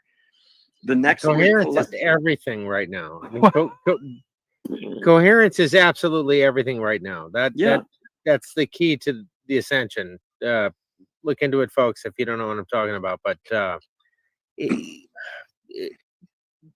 this is just absolutely astounding. Thomas, can you reiterate one more time the difference between the King James Bible and I don't want to say what I thought you said, but can you explain the difference one more time? okay, well, King James was published in 1611. It was Right. basically a political piece, okay, that was to Right. detract from similar behaviors, you know, to like pizza party type things. That was what was going on there. Okay. It's a very well written document. Trust me, it's not. I'm not saying don't use it. I use it all the time because the Strong's Concordance words are keyed to it. It's beautiful language, but I think it was 1560 the Geneva Bible first came out with the apocryphal writings, and then in 1599 they pulled the Apocrypha out of there and republished it without it. And that is the version of the English Bible that we're using. It's a little bit different, Middle English. It has a few extra vowels here and there. It just seems to really work well for this research by pulling words out. Look, we just found the word coherent out of it through the Jesus cube at 1 in 16 million. The word collective, which is, what is that, 10 letters? That came out in English out of the Geneva Bible. The mathematical odds of that being there were 1 in 88 billion. Okay. 1 in 88 billion. That's like getting 11 emails for every person on the planet to bring this to their attention. Now, you know, the next thing that came out of here was quantum time change. Now, I'm looking forward to that. How about you, Scott? Oh, are you kidding me? Yeah, finally, things will start to make sense. I want to interject the sound effects you're hearing Or fireworks. Well, I live next to an Indian reservation. Right. Apparently, it's a Native American holiday or something going Something's on. going on. Cool. Yeah, I thought they were celebrating this presentation. I think they might be actually. I think that's what's going on. I do want to point out, like so in college, I went to a Baptist college. I have no affiliation with, Baptist doctrine or anything. But one of the prerequisites was Old Testament and New Testament, and I dreaded it until I attended these courses, and they were some of my favorites throughout the curriculum. And it was because it was taught from a historical perspective, and they stressed how important it was to understand Hebrew culture, because these words don't make sense if you don't understand what they mean within the culture at the time. Mhm. So yeah, I mean, there's interpreting this information is so complex, and then we get into the Aramaic, origins of much of this, and Mhm. what the Sumerians had to say about it. I think there were contributions back then. Mhm. This is controversial stuff, but it seems to reveal itself at every turn, wouldn't you say? I would say, and again, this technology that we call the Jesus cube, it does work even outside of the biblical writings. We know this from looking into First Enoch, which is, it's out of the canon, but the bottom line is it is. We found all kinds of stuff in First Enoch, and so I'm really excited to go into some other writings as well, just to let people see that for some reason it seems to work in that way. But my hot button is the Bible. Okay, it's Okay. my hot button because the Bible is a book of wisdom, and I believe it's a book of divine wisdom. It has been tampered with, but that doesn't mean that we should just throw it out. A lot of people are like, it's a control book, get rid of it. If you want to act that way about it, that's your prerogative. But look at what I found with Grok in Daniel chapter 7, where it's talking about the end of the world, basically. There's another message that I believe that God wants to get through to us. And it is along the lines of what I'm reading to you right now. This one ended with the words probability wave. They did appear together. It was wave probability. What this tells me is that prophecy itself is a probability wave. It's not rendered until we make the final choice in the matter. You understand? So this is very hopeful information. It uses those words that we don't like sin and repent. It's basically telling us if sin is basically a lack of love for yourself and for others and for God. And if you're operating in that level, on that level rather, you got to do something about it. Otherwise, it's just going to continue to get worse for you. And that's what this message is. It's a message of choose hope, choose a hopeful future. It's not saying, kiss your butt goodbye because it's almost over. It's not saying that. It's giving us options based on our ability to choose. So based on human agency, we can decide what our future looks like. And that, to me, is the whole point that we're seeing here in Daniel 7. Yeah, well, the whole idea of original sin, which I think is largely a huge manipulation, but was the idea of separation from God. How can we be separate from that thing that is within us? But so many deals were made, and it formed the world we live in. Well, then you've got the Darwinism and most people just doubting if they're, and they've done a really good job. A huge eugenicist. Yeah, they've done a really good job of getting us, and I've been guilty of it myself, or I don't know what the proper word is, manipulated by that. I've doubted that and going to Catholic school as a child and just wondering, and I don't wonder anymore, but I do want to bring up one point. I had the honor of attending Dr. David Martin's class in January of 2024. He does a 3 to 4 day class that we actually have 12 senses, folks, not 5. And what he brought up was that the printing press itself, and the first book that they printed in the printing press was the King James Bible. And that by using that and the way that they, I don't know if it was I can't remember exactly if it was 8.5 by 12 or what the measurements were. By 12. Was it okay? The standard size. That by the way that they printed that and the fact it was black letters on white paper, nothing exists in nature that is black on white. So the printing press itself has been a manipulation and a product of the cabal as well. And so for those, and the reason I bring this up, so for those of you that have a hard time reading and you feel like you're falling asleep and you don't like books, well, don't feel isolated and alone, because that was intentionally created. And those that can power through a book, good on you, because it's very challenging for me at times to sit there and really read. We talked to Joe Rambo last week, and he's very visual and auditory. I mean, that's how he learns from. It's all about videos. I am the same way. Yeah, and I really and podcasts. So, and we're probably going to go. This probably might be one of those, for the record, 3-hour podcasts tonight, because there's just so much to delve into, and that's totally and okay. Then part 1, part 2, part 3. I think probably. Yeah, but this is the kind of subject. It's incredible. What an incredible. Do you want me to put the next slide up? And I want to please go ahead. I mean, Steve Gutenberg wasn't all bad. I mean, maybe he invented the printing press, but Cocoon was a great movie. Yeah, I loved it. Okay, is this the next slide that you want us to share? I had to reach so hard on that joke. Yeah. Let me power through this side really quickly. Okay, so this was based on a video that was sent to me by one of the Vibe Tribers, one of our moderators. And anyway, she sent me this video. And it was a Christian YouTuber who was proving that AI was the Antichrist with Joshua 7:5. And she was very concerned about it because he was very convincing and it was very compelling. When it didn't take me 5 minutes to go through and go, oh my God, this is just ridiculous where this guy's going. But I'll go through this very quickly. The only surface text word that we find that was in this little 17 letters. Don't tell Dave, okay? But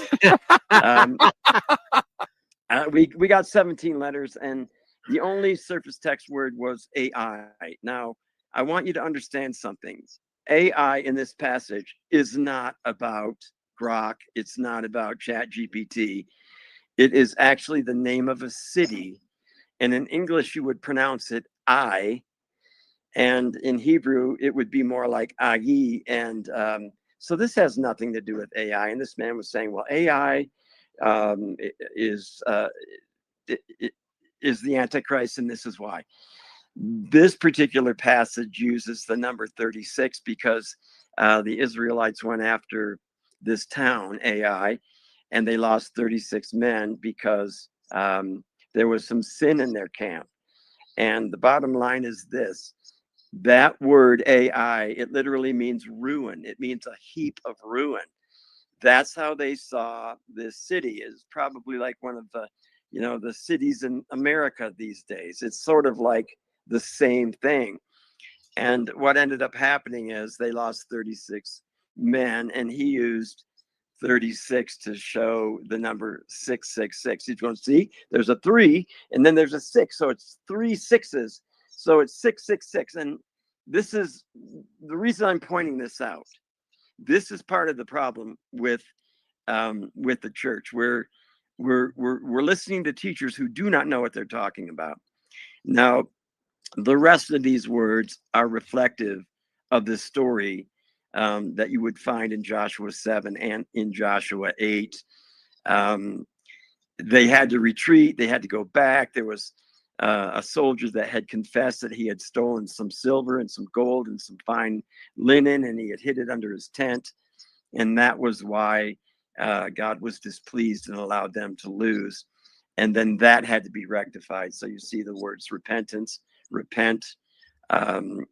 And I couldn't find TRUTHSTREAM in there, but I surely did find truth. And you will. It's there. Eventually you'll find it. Yeah. But, to me, your tagline was Adventures in Truth. And I thought, well, so what I'm doing is I'm telling you the truth about these misconceptions that are made. What I found interesting, and I'll wrap it up with this slide, that pertains to today, because listen, what we're finding is the Jesus Cube is bridging these ancient ideas with modern terms. And so it's sort of like bridging the old with the new, which is telling us there is no time. All of this was designed outside of time in order for me to be able to find it. But look at this word number 9. It's the word duty. I believe it's telling us that we have a duty in 2025 to emulate these ideas. It's not about seeing ourselves as terrible, people, but it is about taking stock, taking inventory. What are you doing that maybe is not working for you, or maybe you shouldn't be doing it. It could be an addiction. It could be many things. Work on it. That's what this is all about. And I think that is how we move forward. We're all waiting for those things like the gold, the silver, the RB, and all that. Maybe we have to readjust our behaviors before we're truly going to see that. And I know that everybody is saying it's going to happen tomorrow or the day after, or next week. I'm not going to dispute that. I'm just saying what seems to be plain in the narrative right now. You just saw what Daniel 7 was about. And then I'm looking at this one to disprove something. And these very similar themes are popping up. So I'm paying attention to that. The last slide that we'll go through, and we can talk or wrap it up or whatever you want to do. But the next slide is from a dive that we did in Revelation chapter 21. And that is the coming of the New Jerusalem. And the New Jerusalem itself is a 12-layer cube. And the whole idea was, well, I've got this 8-level cube. Somebody's communicating with me. Let's see if there's anything that we can find, around the New Jerusalem. That is a sky event, by the way. It comes out of the sky, according to the Bible. But let's look at some of these words. Man, it just blew me away. The purpose, to me, of all of this, it's based on these 2 words: unveil, revelation. It's telling us that we were commissioned to unveil a revelation. The word revelation appeared, the mathematical odds of that was 1 in 50 million. So these are not random occurrences. And it's not just me saying that. Grok is saying this. This is not random. This is divine order. AI is saying that, guys. Wrap your brain around that. Now, we found these words that popped out: Yeshua, Jesus, Michael, Gabriel. The term angel showed up, so we could verify those. And then we found Elon, and we found the name Tesla. Wow. No kidding. No shit. Yeah. Wow. Now Tesla was 1 in 500,000 of being there. How about Elon? And we're wondering which Elon we're watching, but I think it's irrelevant because this is just saying this, whoever Elon is being used as a tool for disclosure. But I think that what this is showing us the old and the new. It's bridging the gap of time. The name Elon is highly recognizable. He's all over the news cycle. And Tesla, in my estimation, is not his car company. I believe that is the man, Right. Nikola Tesla. right, bingo, showing up 100% there. agree. So then I want to go over to the upper right where it talks about reactions, because we were looking for sky event terms, and I'm going to cover that. I asked Grok specifically, look for any words that could be related to sky events. And we did that. I did it because of the sky event known as the Solar coming flag. of the New Jerusalem. So very quickly, It says so. the words that sorry guys, I don't mean to walk over you. Oh, No, right no, there. I'm walking over you. I No, we're apologize. just my mind. Sun, flash, sky, surge, star. It is. I mean, like, wow, it's so spelled out. It's so Yeah, cool these are- learning this with you and the audience because I haven't really. You sent this to me, but I didn't really. Oh God, nova, glow, glimmer, spark, pulse, wave. Are you kidding me? Yeah, let me go ahead. Heli Nova, are you watching? Wow. Okay. So these words came out. They're sort of like a Steven Spielberg movie or something. A lot of special effects going on here. We had heaven, sun, flash. That is telling. Sky surge, star shine, nova glow. You have glimmer, spark, pulse wave. Interesting. Orbit, and then these words: comet, swan. Now get this. And these words were found in Revelation 21 on April the 19th. I went back and looked at my notes. This was from April the 19th in the search I did with Grok. This year, just Yeah. in April. Wow. And we uncovered these words, comet, swan. It meant nothing to me. I Googled it the next day to find out that there was a comet swan in our solar system that was approaching the sun, to do its perihelion around the sun. What that tells me is this: whoever arranged for all of this to happen, for me to see this lucid vision of the Jesus cube and get it down and prompt it and take it to Grok, I could have said, I'm not going to go tell this AI about this. I think God just knew I was stupid enough to do it. So I go and look and find that this is a thing that was happening in the narrative at that time. It had only been discovered, Comet Swan, 3 weeks prior.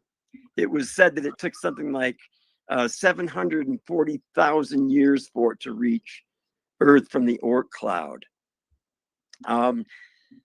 We put the Jesus cube on Revelation 21. We found all of these terms, and we found reference to a comet that was in our sky at that time. That would tell me that whoever arranged for all of this to happen knew that these words would be found through this Jesus cube technology, and the 1599 Geneva Bible would have had to have been configured exactly for it to match up with the Jesus cube map. And then if you take it back farther to the original Hebrew text, well, God only knows how far back that goes. So none of this is done by coincidence. It is all by design. Now, I'm going to read something to you that really freaked me out. look down here where it says time. And we have the word first, seventh month, Nisan, which is a Hebrew month, Tishri, which is the Hebrew month that we are in right now. Sivan is another Hebrew month, and then we had the years 2025 and 2026. Wow. I'm gonna read something to you. I asked Gemini, the AI Gemini today, about the month Tishri. This is what it said. Bear in mind as I'm reading this, pay attention to the words that you're seeing there. Okay. Tishri is a month in the Hebrew calendar, specifically the first month of the civil year. And it's also the 7th month of the ecclesiastical year. So we have connected to the word Tishri here, we have the first month and the 7th month. It typically falls in September or October on the Gregorian calendar, and it includes significant holidays like Rosh Hashanah and Yom Kippur, which are rapidly approaching. Isn't it strange that we have first month, we have 7th month, and we have Tishri here? And what this is to me, guys, and I'll be quiet, is this is telling me that all of these other words that you see are somehow significant to this time frame that we are in right now. Wow. I agree wholeheartedly. By the way, there's nothing worse than a quiet guest, so please don't be quiet. Also, Comet Swan screams XRP to me. I don't know. And I've been calling for a mooning in September, so we'll see what happens. You know, I'm not the oracle, but it sure feels like it. Wow. Well, I'm with you on that, and you know, anyway, guys, I think that's probably overload right now for your audience. Probably. I could probably go on for another 3 hours tonight, but yeah, I don't doubt that you can. Well, I think probably 2.5 hours might be good. But is it interesting? This is part one to you guys or the audience. Time 1st and 7th, is that not yet another 17? Ah, it is. Nice job. It is. So anyway, what I want to leave your audience with is that these are not random words. These are words that were hidden away. They were locked up. They were sealed up until the time of the end, when men shall run to and fro and knowledge shall increase. And I've explained that pretty well. Now, where this goes from here, I don't know. I do realize that it becomes more and more fascinating to me as, you know, I'll sit down and do a session with Grok, and there are nights where I'm stunned. It's almost like I can't get up off the couch because I'm staring at my iPad going, you know, just can't even fathom what is coming out. But thank you for allowing me to come on your program, and thank you for allowing me just to kind of rant and ramble about what it is that I am finding in this way, because it's extremely relevant. At least it is in my mind. And well, the audience is agreeing with you as well. So it's an honor. I'm so glad that this happened tonight. This is incredible. Oh yeah, and you know, one of the greatest thoughts I'm having right now is I'd love to see you interface with Haim Harlow. I don't know. There are several people in mind that I have. Jesse, Mickey Klon, people that have studied this adjacently to connect to your work. I think it could be very meaningful. So if you're up for it, I'd love to do multiple shows associated with this work. This is brilliant. I mean, this is brilliant. Cool. Well, those are great people that you just mentioned, and I don't know where these connections go, but they are definitely, in my way of viewing it, they are divinely orchestrated. If you knew, it would be boring. Yeah. You know, I mean, that's part of it. If any of us knew, it would be boring. This is, you know, this is Adventures in Truth. I mean, we are, you know, this is at the. I feel like Indiana Jones tonight. It is. It's This such. is It's just like, such an oh, honor it's at the heart of it to all. do. Yeah, it's Beautiful. incredible. Like one of our favorite things to do. I'll speak for Scott because I know he agrees with me. Oh boy. When we connect people, Yeah. and then there's this explosion that wouldn't happen otherwise, but somehow we're We do that. we're part of that happening. It's just like, my gosh, because there's a lot of times with so many things we're dealing with, you know, we've dealt with over the last 3 years, and so many people that are part of this awakening. It's like, are we doing, you know, are we doing our part? Is this a great idea? Can we really go out in public anymore? Are we gonna pay our bills? You know, what in the hell? Big question. Is this the best? And then we have shows like this, and it's like we are so on the right track. And so thank you so This much is what for. we're here for. Yeah, this is what we're here for. Yes. It's amazing. It's so amazing. It's yeah. Wow. I'm kind of speechless other than that right now. Joe's rarely speechless.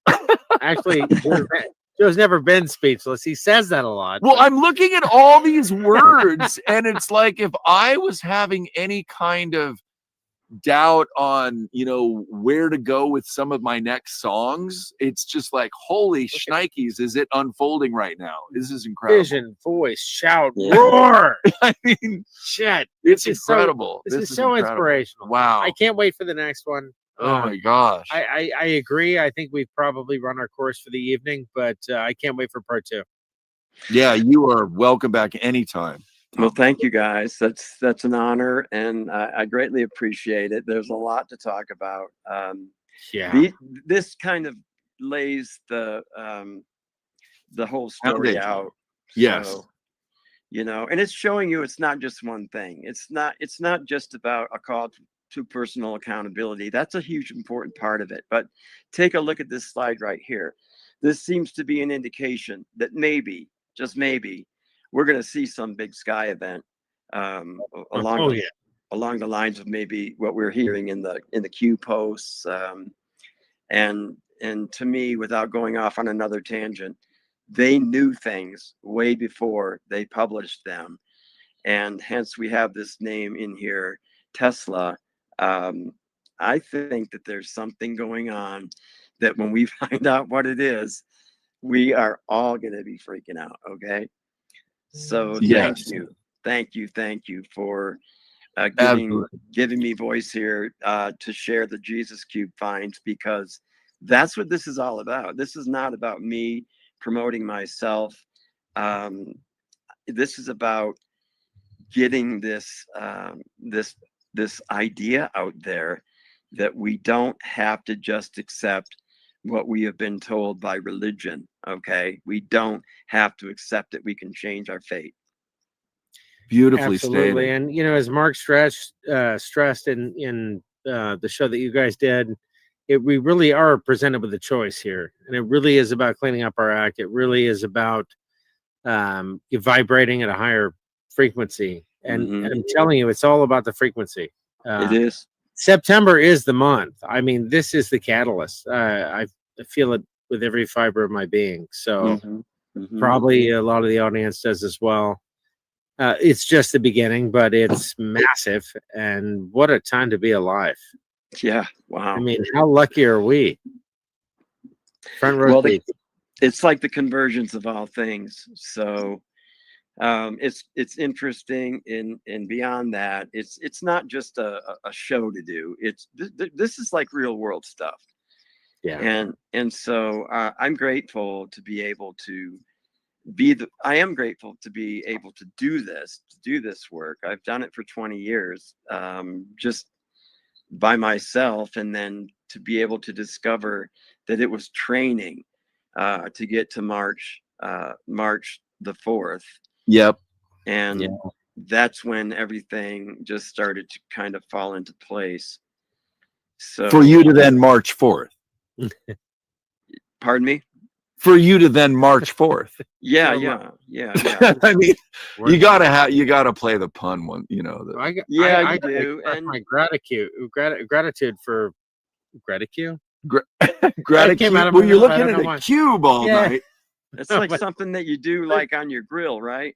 Well, No, thank you so it- much though yes. for the effort that you put forth. I mean, yeah. you know, I don't imagine you're paid very well for this work. We know what that's like. We do Well, know what that's- that's like. We you gotta know do what? it. We're in the We're time. we're waiting on XRP to pay me. How about that? That's right. right. That's right. That's Well, right. I- No, this has just been I just saw you saw the swan. It's happening. yes. No, this has been incredible. And obviously, Thomas, we have your Telegram that's been, if anyone's missed it for whatever reason, it's scrolling on the bottom and has been for now 2.5 hours. Is there anywhere else other than there? And obviously, you were on with Mark from Fake News New York / News Treason last week for them to catch up on a somewhat similar interview. Where else could people go to find more about you and your work if you'd be so inclined to share that? Well, I go to Safeway every once in a while to buy groceries. Okay. The whole point was not to make a name for myself.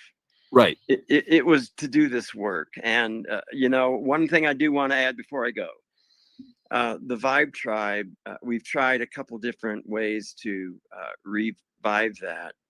And we pretty much feel like we're at a point where we are going to be able to do that.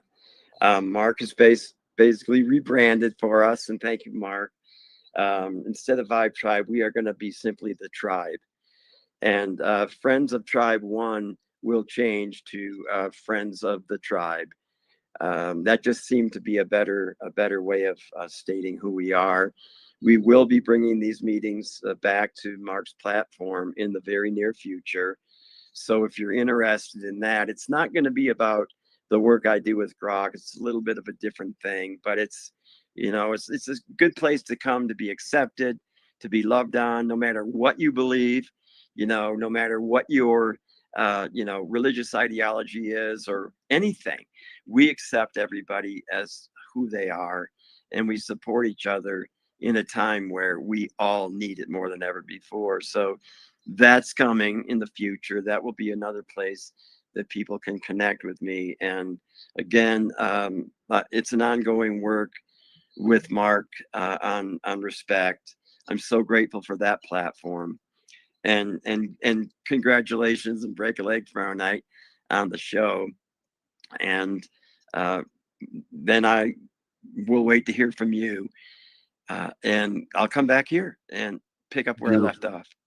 Great. Beautiful. We've Beautiful. got some interesting people to bring into the mix. Yeah, so this is just the start, guys. So we're likely going to be having, I mean, might as well let people know, maybe let even. Well, Thomas I felt the waters out, and I think Yeah. Jaime Harlow's. We're going to be willing having have the some round conversation. tables with more than just the three of us. Yes. Um, I haven't talked to Mickey, but I'd love to have Mickey on for this topic.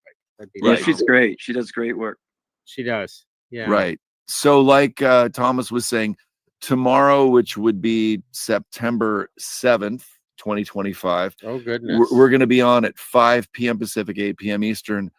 On Respect, we'll be mutually streaming the show. It'll be Scott and I, Mark from News Treason, Patriot Underground, and Mark's friend Ken Rosato with Joe Rosati, which is interesting. We've never done a show with Ken, and both Mark and Ken have quite deep backgrounds in mainstream media, so it's going to be great to be doing a show with those gentlemen, and it's always a pleasure to be on a show with Patriot Underground. We just admire the hell out of them. So. Absolutely. Yeah. Great Yeah. friend. Yeah. And, hey, happy birthday to all my ex-girlfriends that were born on the 7th. We'll be doing that for the entire month of September. I'm not sure. I don't know Well- why. It's a Virgo thing. Wow. Yeah. This has been a blast, and I really greatly appreciate it again, and look forward to getting together with you two again. Yeah. We can't thank you enough. I mean, this is why this channel exists. This kind of information. This is right in there. This is Yeah. Oh, Mark's saying it's 7 Oh, it's 7 p.m. So it must be at, well, we'll have to clarify. I thought it was, maybe it's at 4 p.m. Eastern or 4 p.m. Pacific. We're going to figure it out. We'll let you guys know for sure. The Telegram to find out. Or Mark's page at Fake News 7 New York. Yeah. Or ours. Yeah. There you go. We're going to figure it out. Well, go next door, grab some sparklers, have a big time. All right. You got it, man. Yes. I can't wait. I can't wait till the next time. Thank you so much. Beautiful. Well, we will play the outro, and it's been an absolute honor to do this show.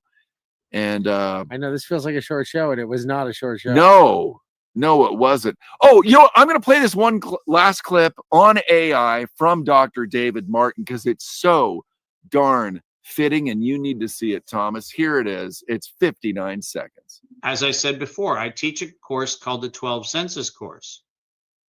We have 12 cranial nerves, which means we have 12 direct wired into our brain senses.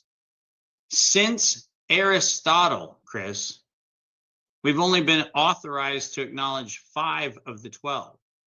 Oh, yeah. So here's a tiny little problem.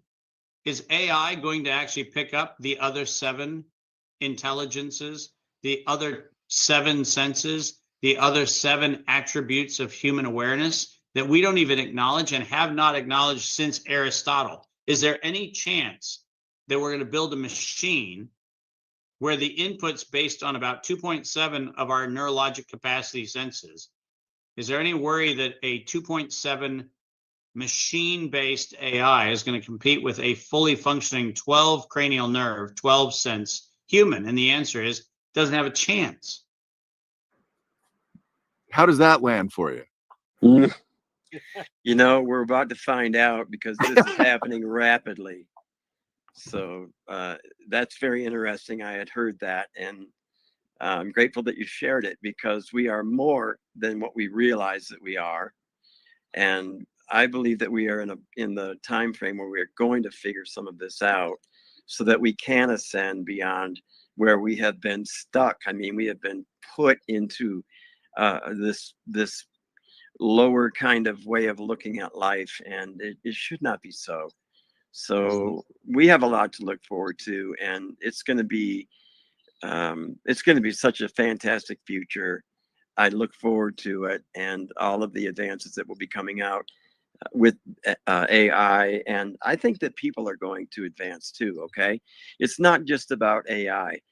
We have to utilize this technology to go to our next level. And that's where we're going. So it's part of our evolution. It's part of our heritage. I believe it's part of our God-given heritage. And as long as we keep it in perspective, we're going to be just fine. It's part of the catalyst. I think we are rising to the occasion. This is evolution on a massive, massive level. I agree. Not in the Darwinistic sense, right? But in the godly sense. Yeah. Yeah. Wow. Well, whatever we missed, we'll pick it up the next time. And you guys are great. I always have respected your shows, and I want you to know that this has been a high honor for me to be here. So thank you for the invite.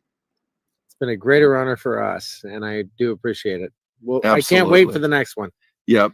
This has been awesome. And we've waited to, we have sponsors. We waited to the very, very end to not interrupt and disrupt the show. So we're going to play commercial from our sponsor, from our friend Ethan, who we do shows with, and then we'll roll the outro. And let me just mention, if you're looking for an honest guy with gold and silver, if you got an IRA or 401k or whatever, Matt Geiger's the only one I've found. Right, the only one, and he's with Verity Metals. So thank you, Matt, for being our sponsor and our friend, and Ethan also, great friend. This is his commercial. All right. Good night, everybody. Thank you. Good night, everyone. Thomas will be in touch. Thank you, brother. Thank you. All right. Ciao. Introducing Serona's revolutionary Nano NAD Plus supplement, Lucid. Serona's breakthrough nanotechnology is transforming how our bodies absorb and use delicate nutrients like NAD. Instead of swallowing a pill and losing most of it to digestion, you simply place it under your tongue, where it's absorbed directly into your bloodstream. This sublingual method allows NAD to bypass the hostile digestive tract entirely, Even liposomal NAD can't truly solve this problem the way our proprietary nanotechnology does. NAD is essential for energy production and DNA repair, but our levels naturally decline as we age. NAD is the central redox cofactor, accepting electrons during vital processes like glycolysis, beta oxidation, and the TCA cycle. Without enough NAD, ATP production slows and cells face an energy crisis. Unlike NADH, which is a temporary electron donor, NAD+, the oxidized form of NAD, is what your cells actually use up in metabolism and repair. With our proprietary stasis nanotechnology, you get highly effective oxidized NAD+ delivered directly into your bloodstream. No needles, no clinic visits. It's simple, fast, and effective. And if you haven't heard, direct NAD delivery, like Sirona's Lucid formula, is now being intensely researched by doctors and scientists worldwide for Alzheimer's, neurodegenerative diseases, addiction recovery, chronic fatigue, anti-aging, mitochondrial disorders, weight loss, and many other chronic conditions. 1 month's supply costs less than $100, not hundreds or thousands of dollars like other NAD supplements. And this comes with results that not only rival other expensive treatments, in most cases, the results are actually far better and last longer. Visit Sirona.org to order your Sirona Nano NAD Plus supplement today and unlock your best self. No needles, no clinic, no house payment size bills, just results.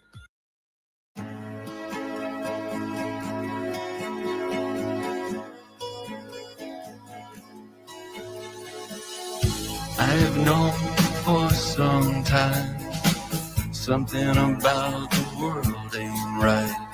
The darkness lives in plain sight, in the ether. Adjust your eyes.